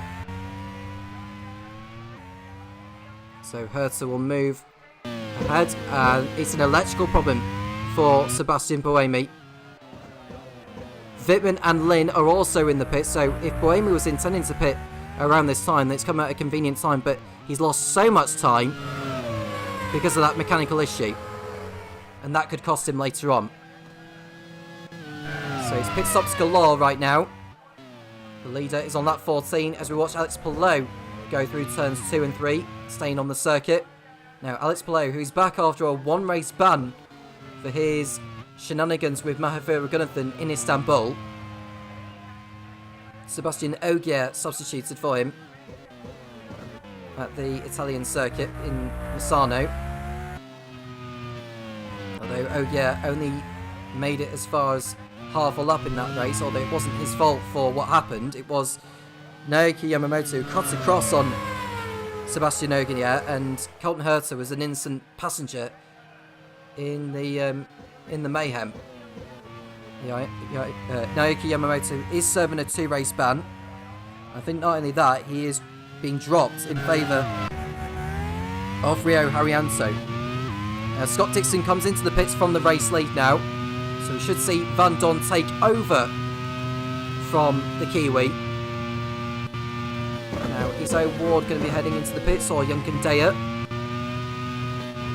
I would imagine one of them will be. Well, it's not going to be O'Ward. I think Junken Deyer is in the pits for his stop. Kobayashi will go up into 3rd place, and Dixon will rejoin behind Kobayashi in 4th place, although he's just behind Will Power now.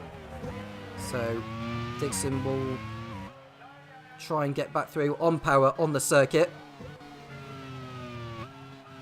We've got Junken Deyer, Nasser, De Resta, Markelov and Froko all in the pits for their first of 2 stops.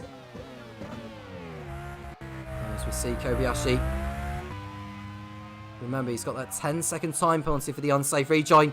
As we see Junken Deyer come out of the pits there. Oh, it looks to get nasty there. He's off the circuit. It's Junken Deyer. Now, it looks like he came together with Roman Grosjean as they went into turn 2. I'm not sure if there was contact there. Maybe Junker didn't leave Grosjean enough room there. He didn't realise he was alongside. And we'll see what happened from Grosjean's part. Did he force him off the circuit? Now, look, don't think he made contact, but did he not leave Junker Deyer enough room on the inside? Well, let's see. Ooh, it looks rather dangerous there from Grosjean, the way he moved across on Junken Deyer.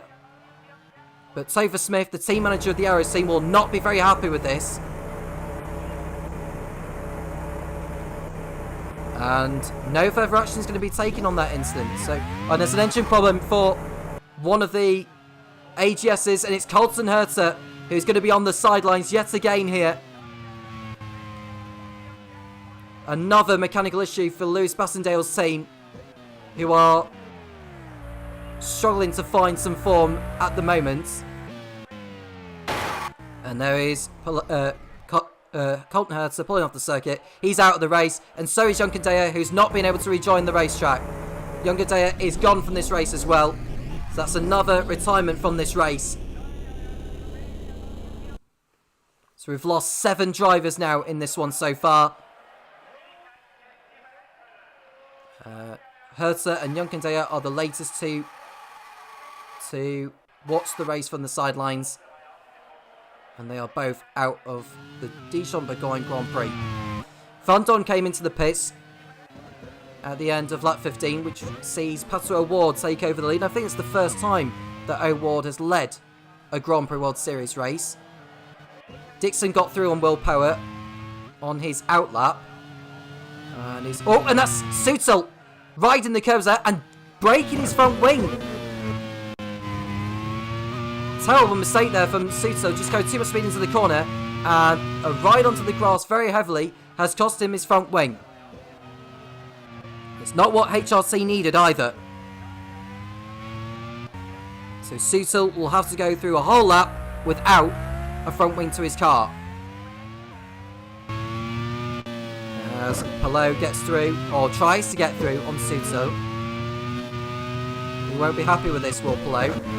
Next drive behind Palou. Oh, he gets through on Sutil. That was very nearly contact.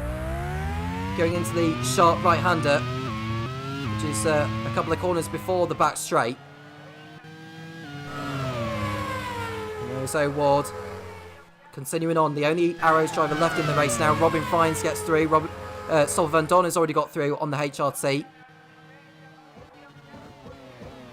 And behind Sutil now will be Marco Wittmann, who's already made a pit stop. He's in front of Roman Grosjean, for your information.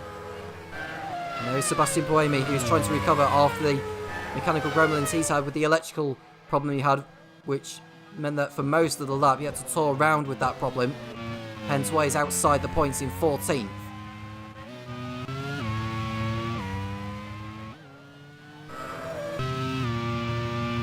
There is Scott Dixon, less than a couple of seconds behind Kobayashi, who's yet to stop in this race.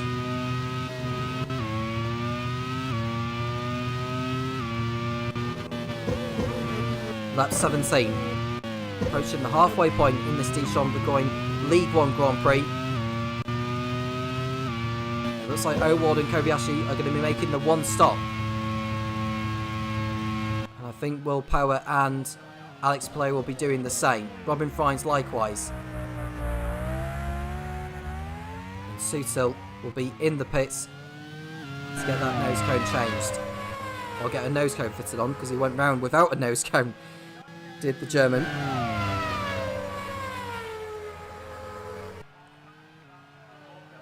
And there's Alex Lynn, who gets through on Paul Di Resta rather easily. I think Di Resta is carrying an issue himself now. Not a pleasing sight there for Michael Gillespie.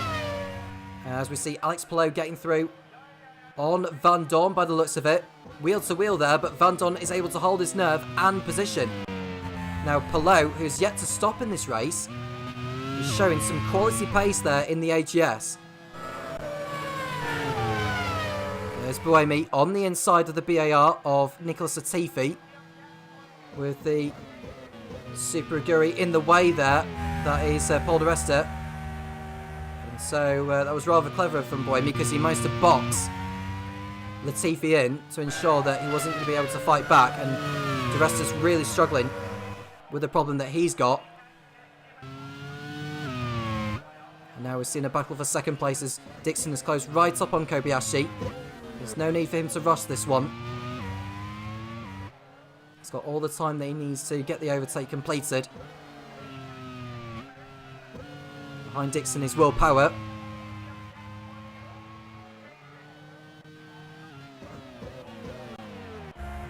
As we see second and third place drivers coming through. As Pato O'Ward is continuing on in the race lead.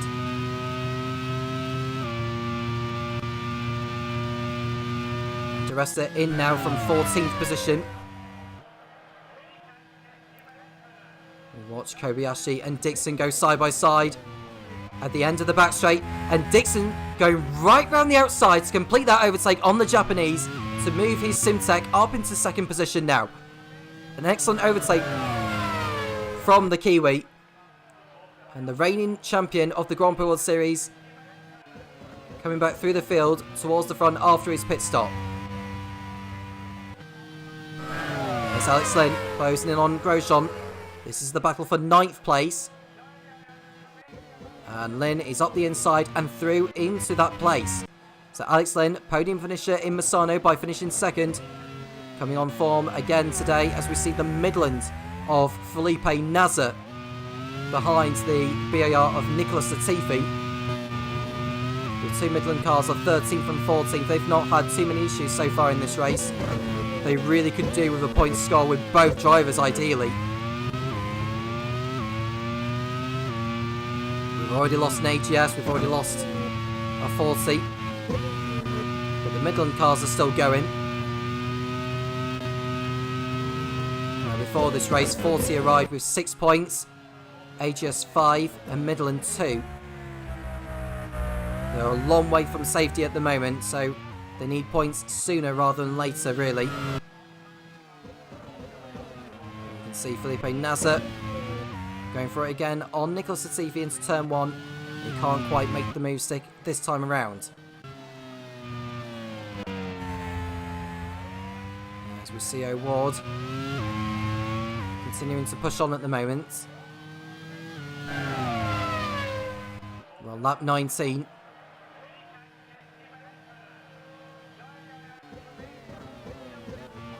It's 3.3 seconds in sector 2, but it looks a lot less than that given the way that Dixon is clawing back the gap. O'Ward has yet to stop in this race, remember.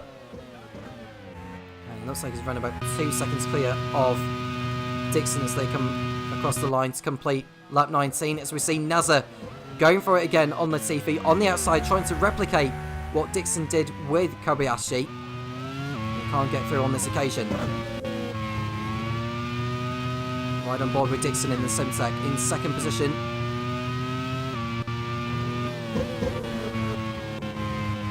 So Runneman's just got all the time he needs to get through on O'Ward. Van Don and Kobayashi have got 10-second time penalties. Van Don has it for the collision he had with Kobayashi, and Kobayashi's got his 10-second time penalty for rejoining unsafely into the path of Will Power. As it stands, Kobayashi would drop behind Power, Van Don would drop behind Palou and Frines, but some drivers have yet to stop in this race as we see Nasr and Latifi almost making contact into turn number 1. Both drivers getting away with it. As we can see Kobayashi in 3rd place. Sebastian Buemi's in 11th position behind Romain Grosjean. So Buemi trying to get back into the points.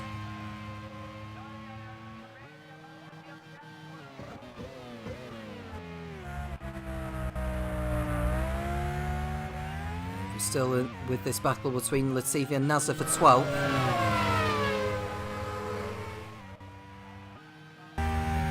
Back straight. There's Dixon, 1.8 seconds now behind Pato O'Ward. As we see a change in position there. And it looks like Wittmann had lost the position to Frines. And how far is Lynn behind Wittmann? It's showing that Wittmann is 6 seconds behind. No, Lynn is 3 seconds behind Wittmann, as we see Nasr getting a move done on Nicholas Latifi, but he cannot get the move completed or stick. He cannot make the move stick, I should say. Power and Palou coming in for their only stops at the end of lap 20. Now Dixon is all over the back of the arrows now. For his 3rd win of the season.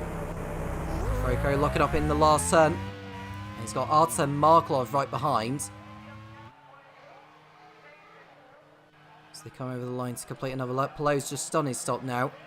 And he should rejoin. He's behind Rio Haryanto, but Van Dorn is out. What's happened to Stoffel Van Dorn? Has he had an issue? It's a mechanical problem for the Belgian. What a shame, because he was looking good for another good result when he needed. And so he's the next to fall from this race. Stoffel Van Dorn out of the Dijon-Bourgogne Grand Prix. No points for him, unfortunately, today. He's got to hope that kind of luck doesn't strike his teammate Scott Dixon. And Marco Wittmann going through up into 5th place now.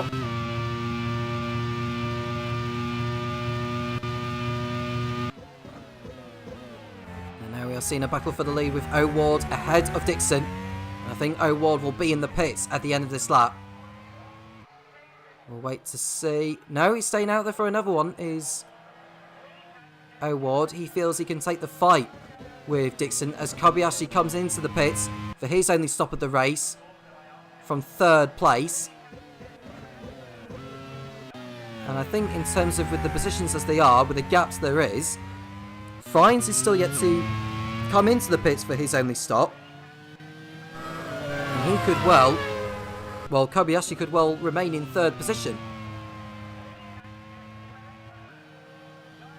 There's your top 2. O'Ward ahead of Dixon now. Well, Friends is ahead of Kobayashi.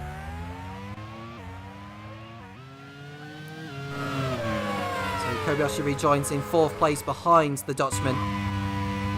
As we watch Will Power ride the curve, and he's broken his front wing as Will Power. The man 2nd place in the championship has made a costly mistake into turn 1. Running wide and breaking the left side of his front wing. So he will be back in the pits for a new nose cone as well. And there's Dixon on the inside of O'Ward, and he takes the lead of the League 1 Dijon-Bourgogne Grand Prix. Dixon into the race lead then as we see Grosjean getting through on the wounded Will Power. And he's got up into 8th place. Keeps it on the circuit this time. And now Friends is in 3rd place. Doing a really fine job so far. From 21st on the grid. And he's still got a pit stop to do.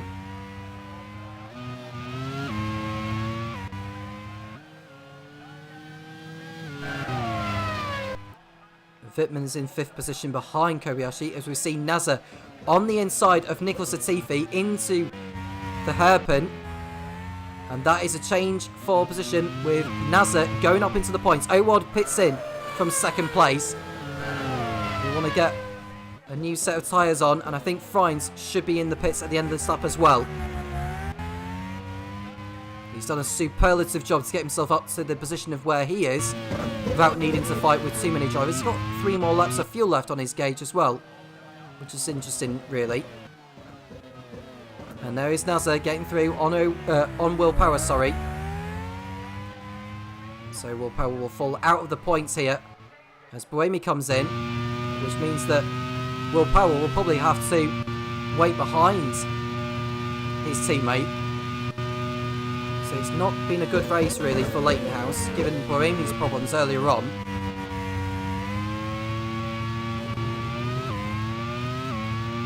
So here's your top 10. Dixon leads, O'Ward 2nd, Kobayashi 3rd. Then it's Wittmann, Lin, Grosjean, Nasser, Latifi, Haryanto and Palou. What a result this would be for Midland, with Nasser in 7th and Haryanto in 9th. Both drivers really could do with a good haul of points today to boost the team's points total from where they are right now with 2 points. Should they get 7th and 9th, that would increase it by 8 points and move them on to 10. And crucially above AGS and 40. And there is Dixon, over half a minute in front of O'Ward now. But Dixon is due in for another pit stop before this race is over. 16 laps remaining.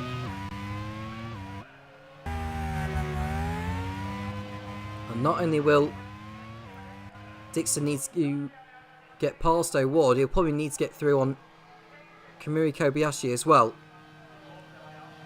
There's Marco Wittmann running up there in 4th position. He's already made a pit stop in this race, I think, as Wittmann. His teammate Artem Markov is in 12th place behind Antonio Froco.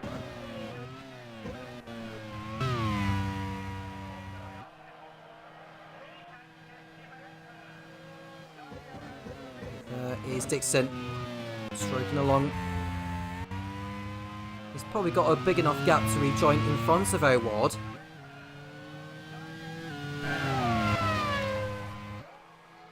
Now, it was round about lap 13 or 14 when he came into the pits for his first one, so I'd say in a few laps' time, we should see Dixon in the pits again.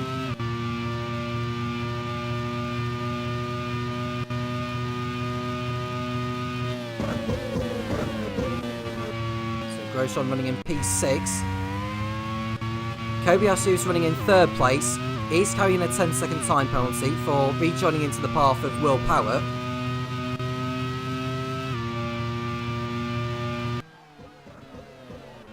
As we see O'Ward in second place, he's got no time penalty to his name, and he's very much on course for a podium finish here today.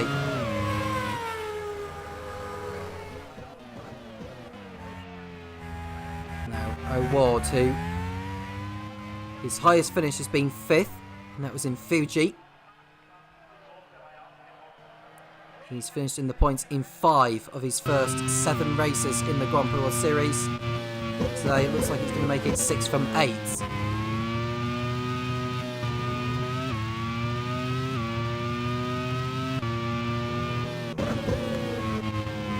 Right on board here with the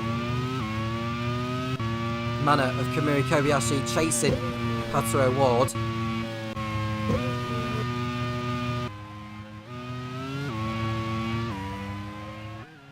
Now we're back to Scott Dixon again. He wants to continue to build the gap. And imagine he'll be coming up to back markers in a short while.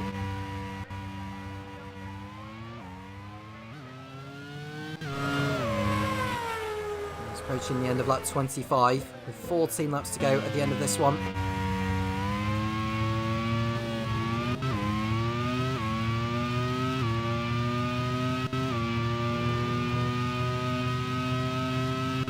We've got Dixon, O'Ward, Kobayashi, Wittmann, Lin. As we see Will Power trying to get through on Pole di Resta in the battle for 17th position. At least they're in the last running places. Power trying to make up for lost time. Felipe Nasr still in P7 with Harrienzo in 9th. Now Alex Palou looks to be on course for what would be his first point in the Grand Prix World Series, I think. Oh no, actually got an 8th place finish in Fuji. Colton Hurd's got the 1 point in Sentul. And Alex Lynn's in for his second pit stop from 5th position, as is Grosjean from P6. There's Will Power trying to get through on di Resta.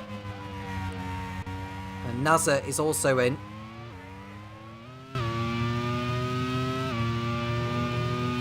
We've also got Froko and Markov in the pits as well.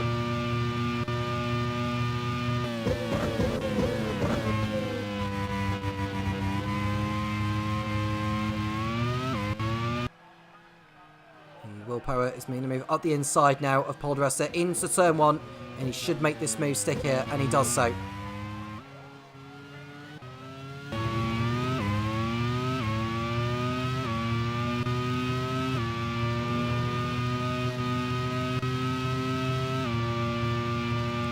Dixon looking on course for back-to-back wins.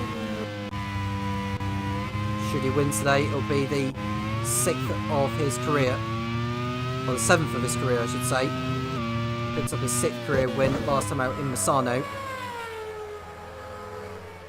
So Bastian Buemi on the outside of Adrian Sutil into the hairpin. He's not able to make the move stick this time around. And behind Buemi, he's got Alex Lynn, who's just pitted.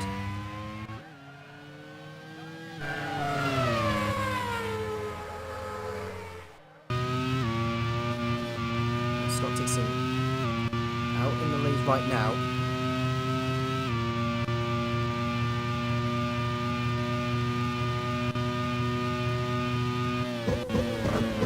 Into the hairpin.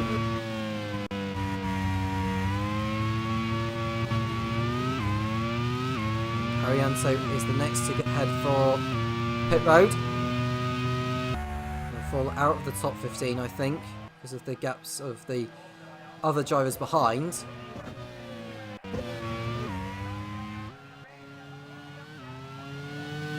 Misani's coming in for 40.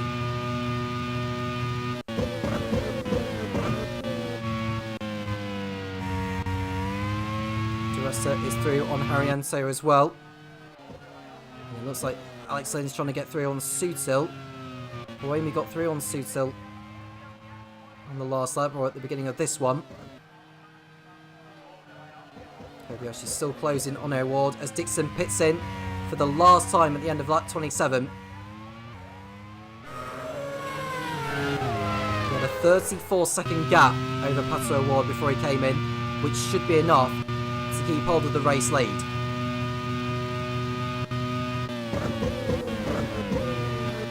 You can see he's coming out of the pits now. O'Ward is way too far behind. So Dixon will keep hold of the race lead, no problem whatsoever. He'll be a long way clear. Wittmann pits in from 4th place. I think he'll rejoin probably just behind Palou, but he may get out just in front of him.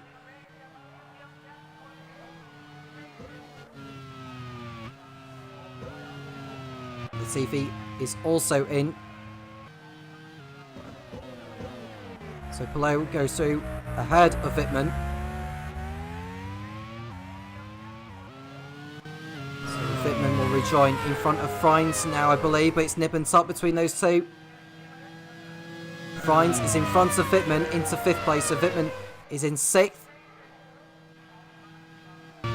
Just waiting for the gaps to update because Dixon came into the pits from the race lead.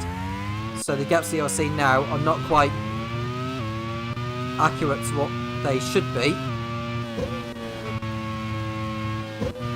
Kobayashi's time penalty would not lose him any positions.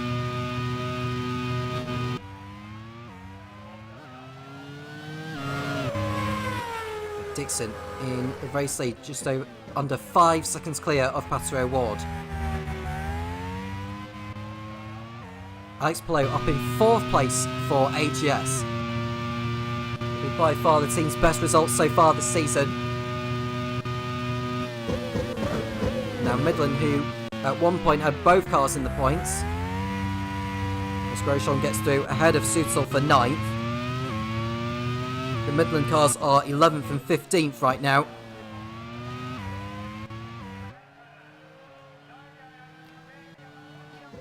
And Wittmann will be looking to bounce back and chase after Freins, but this will be a great result for Prost with Wittmann up there.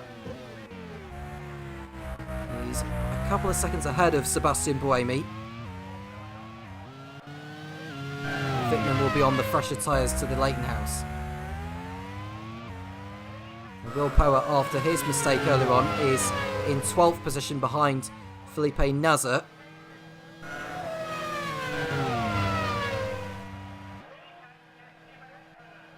Eight drivers running in this race. We've lost 8 so far. Stoffel van Dorn is out. Colton Herter is out. We've also lost Danny Juncken-Deyer, Mahathir Raghunathan, Antonio Felix da Costa, Nick de Vries, Sebastian Bourdais and Sean Galayle. Paul de Resta, who's running in 14th position, will be excluded from the race result and banned for the next race at Brands Hatch for the collision with Sebastian Bourdais that put Bourdais out of it. And Wittmann is on the inside of Freins for 5th place, and his spirited race continues, and he goes ahead of the Super Aguri, and a new fastest lap has got in the way of Scott Dixon. 1:46.6 for the Kiwi. That's a point going his way potentially, and for Simtek. Minardi no longer have that now. All they're going to get is the pole position point that De Vries got.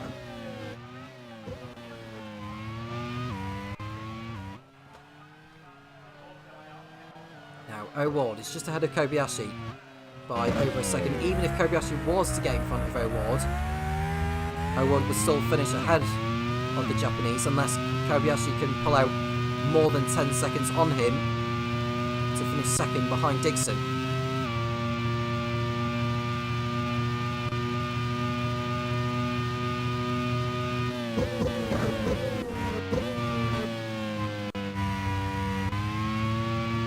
And Wittmann, who got past Freins on the previous lap, is closing in on Alex Palou for 4th position.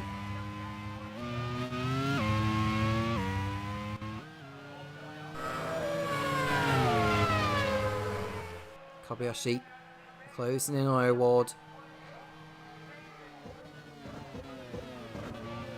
Kobayashi's gap over Palou is way more than enough for him to keep hold of his 3rd place. 10-second time penalty for the unsafe rejoin, which is rather generous if you ask me, because I thought it was rather dangerous the way Kobayashi rejoined. And another new fastest lap from Dixon, 1:46.4.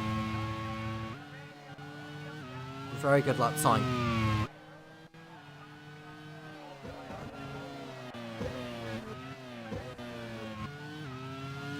So Ward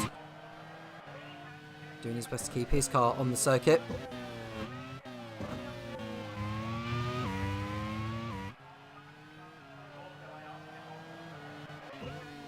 Three and a half seconds between Palou and Wittmann as Latifi gets through on the inside of Will Power for 12th place. It's a nice move as Power gets back through ahead of him there. It's almost a collision between the pair of them, but they keep going. You can see Palou and Wittmann's gap has reduced quite significantly.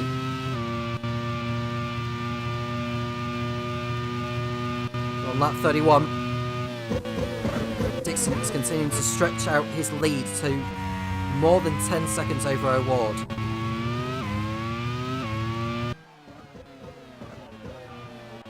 It's just under 2.1 seconds between Palou and Wittmann.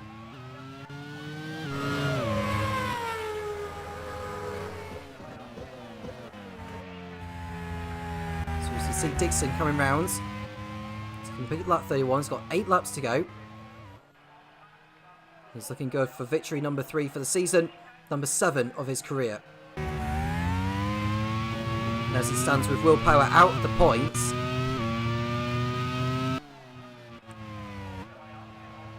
Costa not scoring any points, and Buemi, who's on course for only 6 points in this race.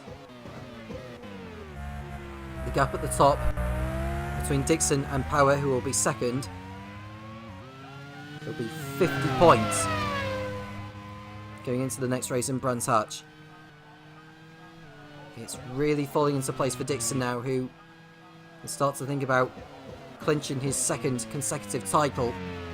As Nicholas Latifi gets through on Will Power this time, and up into 12th place he goes. Kobayashi P3 with Sebastian Buemi in P7, unless he can get the move done on Robin Freins at turn 1. He very nearly did, but Freins was able to resist and keep him behind. But for how long? Because Buemi is trying to get through on him into turn 2. And he has a go, but Freins goes off. There's definitely contact between the two drivers. That was bound to happen with how close Buemi was. Gets on the inside, contact made between the pair of them, and Freins pays the price for it.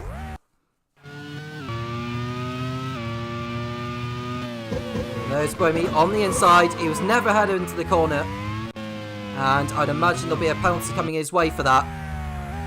Just goes from bad to worse for Leighton House, it has to be said. Freins doing his best to get out of the gravel trap at the moment. Subaru Guri's race has gone from bad to worse too. And Freins looking to get out of the grass. He's behind Froko and Markelov. And in fact, Freins is gone. He's out of the race, is Freins. So could that mean a race ban coming in the way of Sebastian Buemi, as well as his disqualification from this race? We'll look to see what the steward's verdict will be on this, because it could be significant for the championship. And the verdict is a disqualification and a 1 race ban for Sebastian Buemi. So should that penalty stand, Helio Castroneves could be back in the car for Brands Hatch next time out. And we can see Wittmann closing in on Palou quite rapidly. And I want to get a move done as soon as possible here. What a drive this has been from Marco Wittmann and from Alex Palou. Just looking to see where they were on the grid, really. Well, Palou, 15th to 4th, Wittmann 11th to 5th.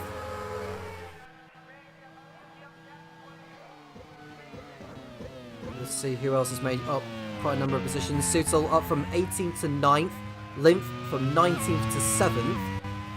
And Nazar is in the final points pay position in 10th, but with Bohemi's disqualification, he could well be finishing 9th in this race. There's O'Ward ahead of Kobayashi.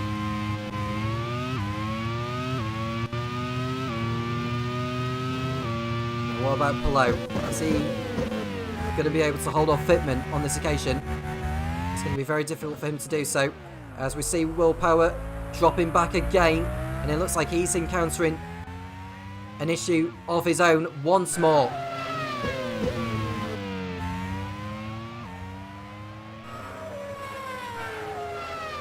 It just sums up Leighton House's day on a track where their team manager Chris Kavaney had designed. It's not been a happy home hunt in a way for him. Leighton House on the brink of not getting any of their cars in the points today.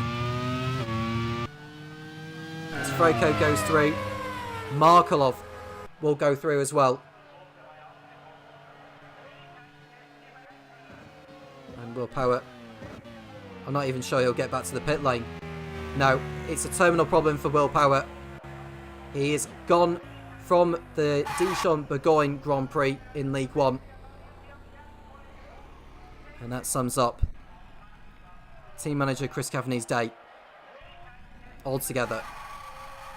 Wittmann is through ahead of Palou, for your information. He did it into turn 1.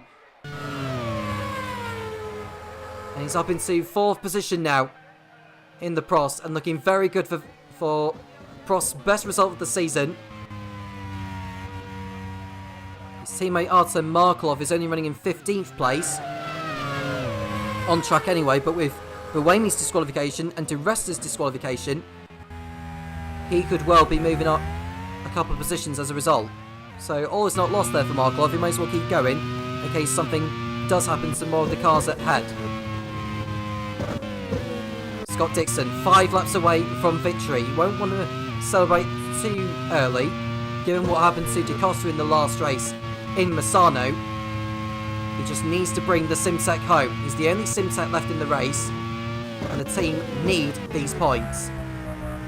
With Leighton House not scoring,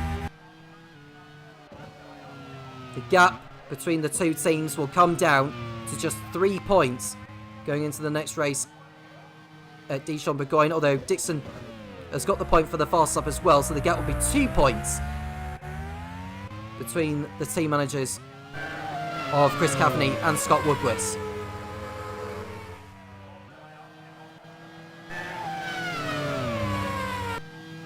There's Dixon, 16 seconds clear of Patro Award.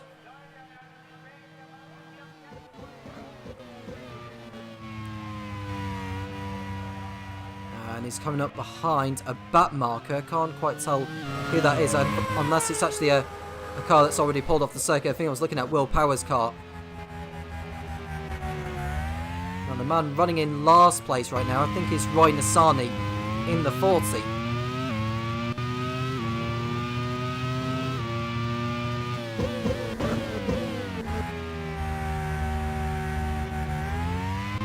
There's O'Ward in second place. Arrows in need of some form right now. As it stands, Arrows will go in front of Super Aguri into 5th place. Mano are about to get both cars in the points. Kobayashi 3rd, and Grosjean, who'll go up to 7th. He will pull further away from Super Aguri and Arrows. HRT are looking good to get both cars in the points, with Lynn potentially getting 6th and Sützel 8th. That will give them 12 championship points, which will move them on to 48. Onyx are not looking like they're going to be scoring today, but Prost will be. And as it stands, they will move ahead of Onyx, and they go on to 38. And BAR will collect a championship point from this race, courtesy of Nicholas Latifi. Midland are on course to get 2 championship points, which will move them on to 4. And AGS will get 10 championship points, which will move on to 15. And closer to the survival bracket. But 40 have got a lot of work to do, as do Midland.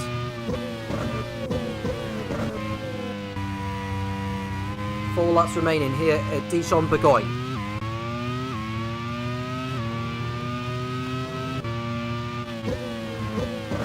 Dixon not too far from home now.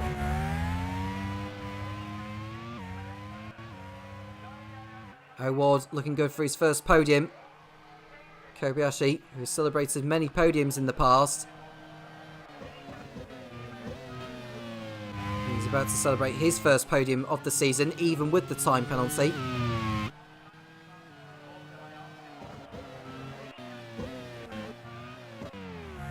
As we see Scott Dixon again coming through the sharp hairpin, I should say. It's Buemi, who's in 6th place on track, but will lose that because of the collision with Robin Frines that put Frines out.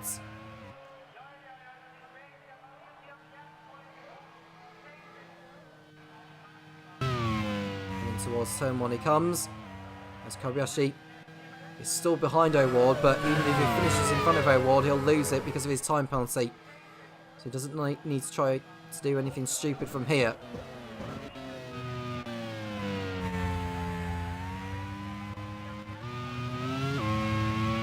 And Nasser is through on Sutil for your information. It's got into 9th place, which will become 8th by the end of this one. More points coming in the way of Alex Johnston's Midland squad. I believe we'll go level on points with 40 as it stands.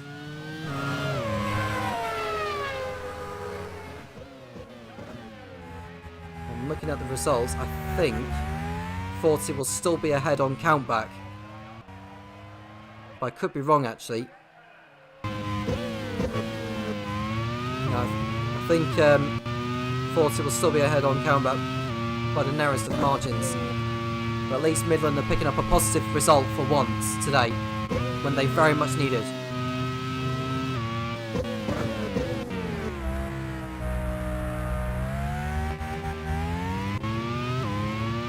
There is Dixon on his penultimate lap now. He's not far away from the checker flag. Pato O'Ward on course for his first podium in the Grand Prix World Series. Kobayashi on course for his first podium for Manor, after being with Arrows in the previous 2 seasons.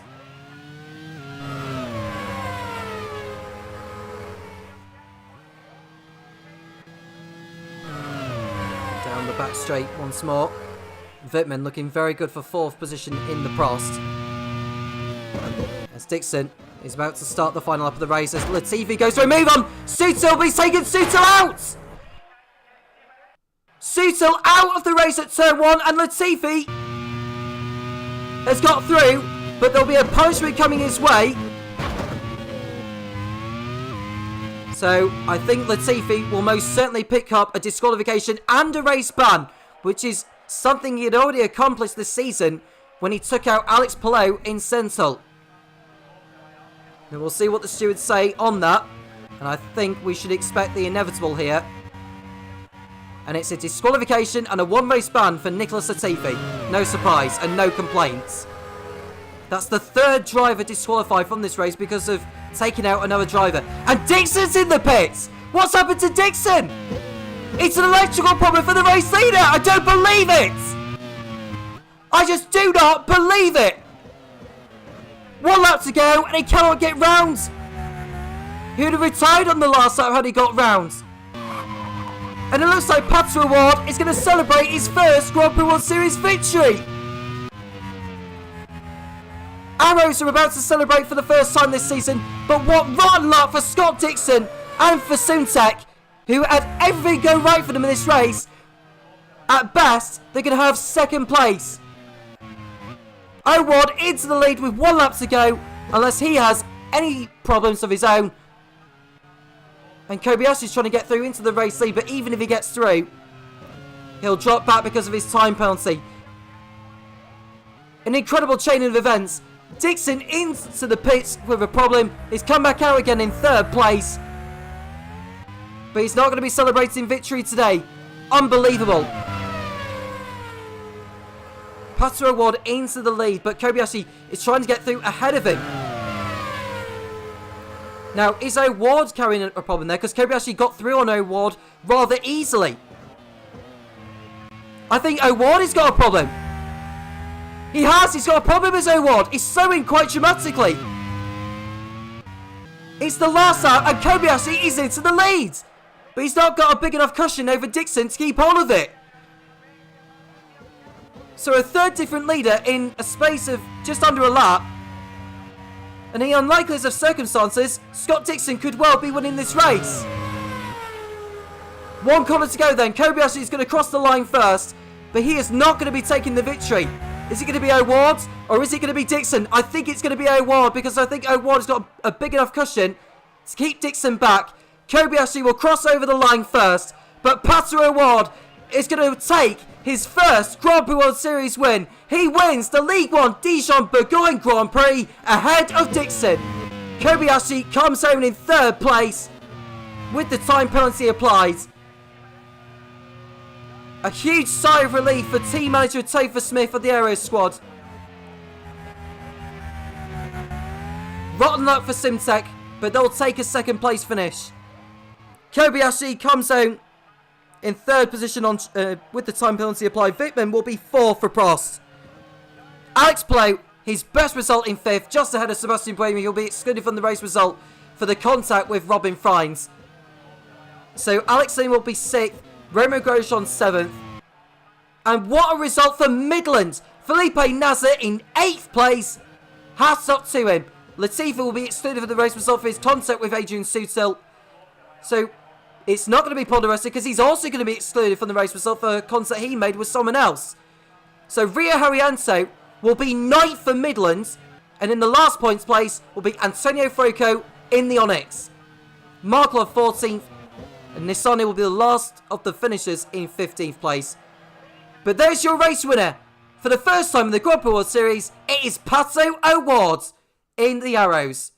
Scott Dixon 2nd ahead of Kamui Kobayashi, who would have got that win had it not been for the contact with someone else earlier on in the race. Marco Wittmann 4th ahead of Alex Palou, Alex Lynn, Roma Grosjean, Felipe Nasser, Rio Haryanto and Antonio Froco rounding out the top 10. A big day for Prost, AGS and for Midland. Much needed points for them. Artur Markelov is 11th out of Roy Nissany. Adrian Sutil is classified in 13th. Will Power retired, as did Robin Freins, Stoffel van Dorn, Colton Herter, Danny Junkendaya, Mahavira Gunnathan, Antonio Felix da Costa, who were lost early on in the race due to mechanical gremlins. He could have been the race winner today as well. Nick de Vries also retired, as did Sebastian Bourdais and Sean Galale. Nicholas Latifi, Sebastian Bourdais and Paul de Resta all disqualified and carrying 1 race bans each at the next round in Brands Hatch. Scott Dixon got the point for the fastest lap. Nick de Vries got the point for pole position. Well, with Dixon picking up 19 points instead of 26 as he should have got, but his lead in the championship is increasingly handsome now. It was 25 points at the beginning of today. The gap is now 44. A big day in the championship. Dixon at the halfway point is looking good for his 2nd consecutive title. And in terms of the team's championship, Simtek closing on Leighton. It could have been so much more for them, but what a day in the championship and what a great result for those who have been struggling for points all season, who have managed to get themselves some today. Let's run down on the championship standings courtesy of Topher Smith, and I'll speak to you next time in Brands Hatch. Well, absolute drama at the end of the Dijon-Bourgogne Grand Prix, and it results in Pato O'Ward taking his maiden Grand Prix World Series victory and Arrow's first race win of the season. Who could have predicted that ending there? Kamui Kobayashi crossing the line first, but a 10-second penalty taking away the victory and dropping him to 3rd. As far as the driver standings are concerned, after that thriller in Dijon-Bourgogne, Scott Dixon has extended his lead in the standings, now on 108 points, with Will Power in 2nd place on 64. Dixon's absolutely dominated the first half of the season, and his rivals will have to play a bit of catch-up if they are to close that gap when we come to the next race in Brands Hatch and beyond. Antonio Felix da Costa is third on 56 points, equal with Romain Grosjean, also on 56, but Acosta ahead on countback. De Vries on 53 points, retiring once again out of the lead of a Grand Prix. And Giacomo Pagliaro might have to think a bit more about his reliability package when it comes to the next upgrade window. Sebastian Buemi is 6th in the Leighton House on 52. Pato O'Ward also on 52 points, moving up to 7th after taking victory today. Helio Castroneves is 8th ahead of Kamui Kobayashi, moving up the order after his podium today. And Robin Freins rounds out the top 10 in the Super Aguri on 36 points. With the team's standings in League One, Leighton House on 153 points. Simtek closing that gap a bit with Dixon's second place finish today, 144 points for Scott Woodward's team. Minardi third on 117. Manor on 93, and Arrows have moved back ahead of Super Aguri for 5th place on 79 points, while Super Aguri sits on 70. HRT 7th on 44 points, ahead of Prost on 38, Onyx Grand Prix on 34, and BAR on 23, keeping themselves in the top 10 at the midway point of the season. Well, it's been some absolutely fantastic racing today. We hope you enjoyed it, and make sure you join us next time as we take on the British circuit of Brands Hatch. Until then, take care.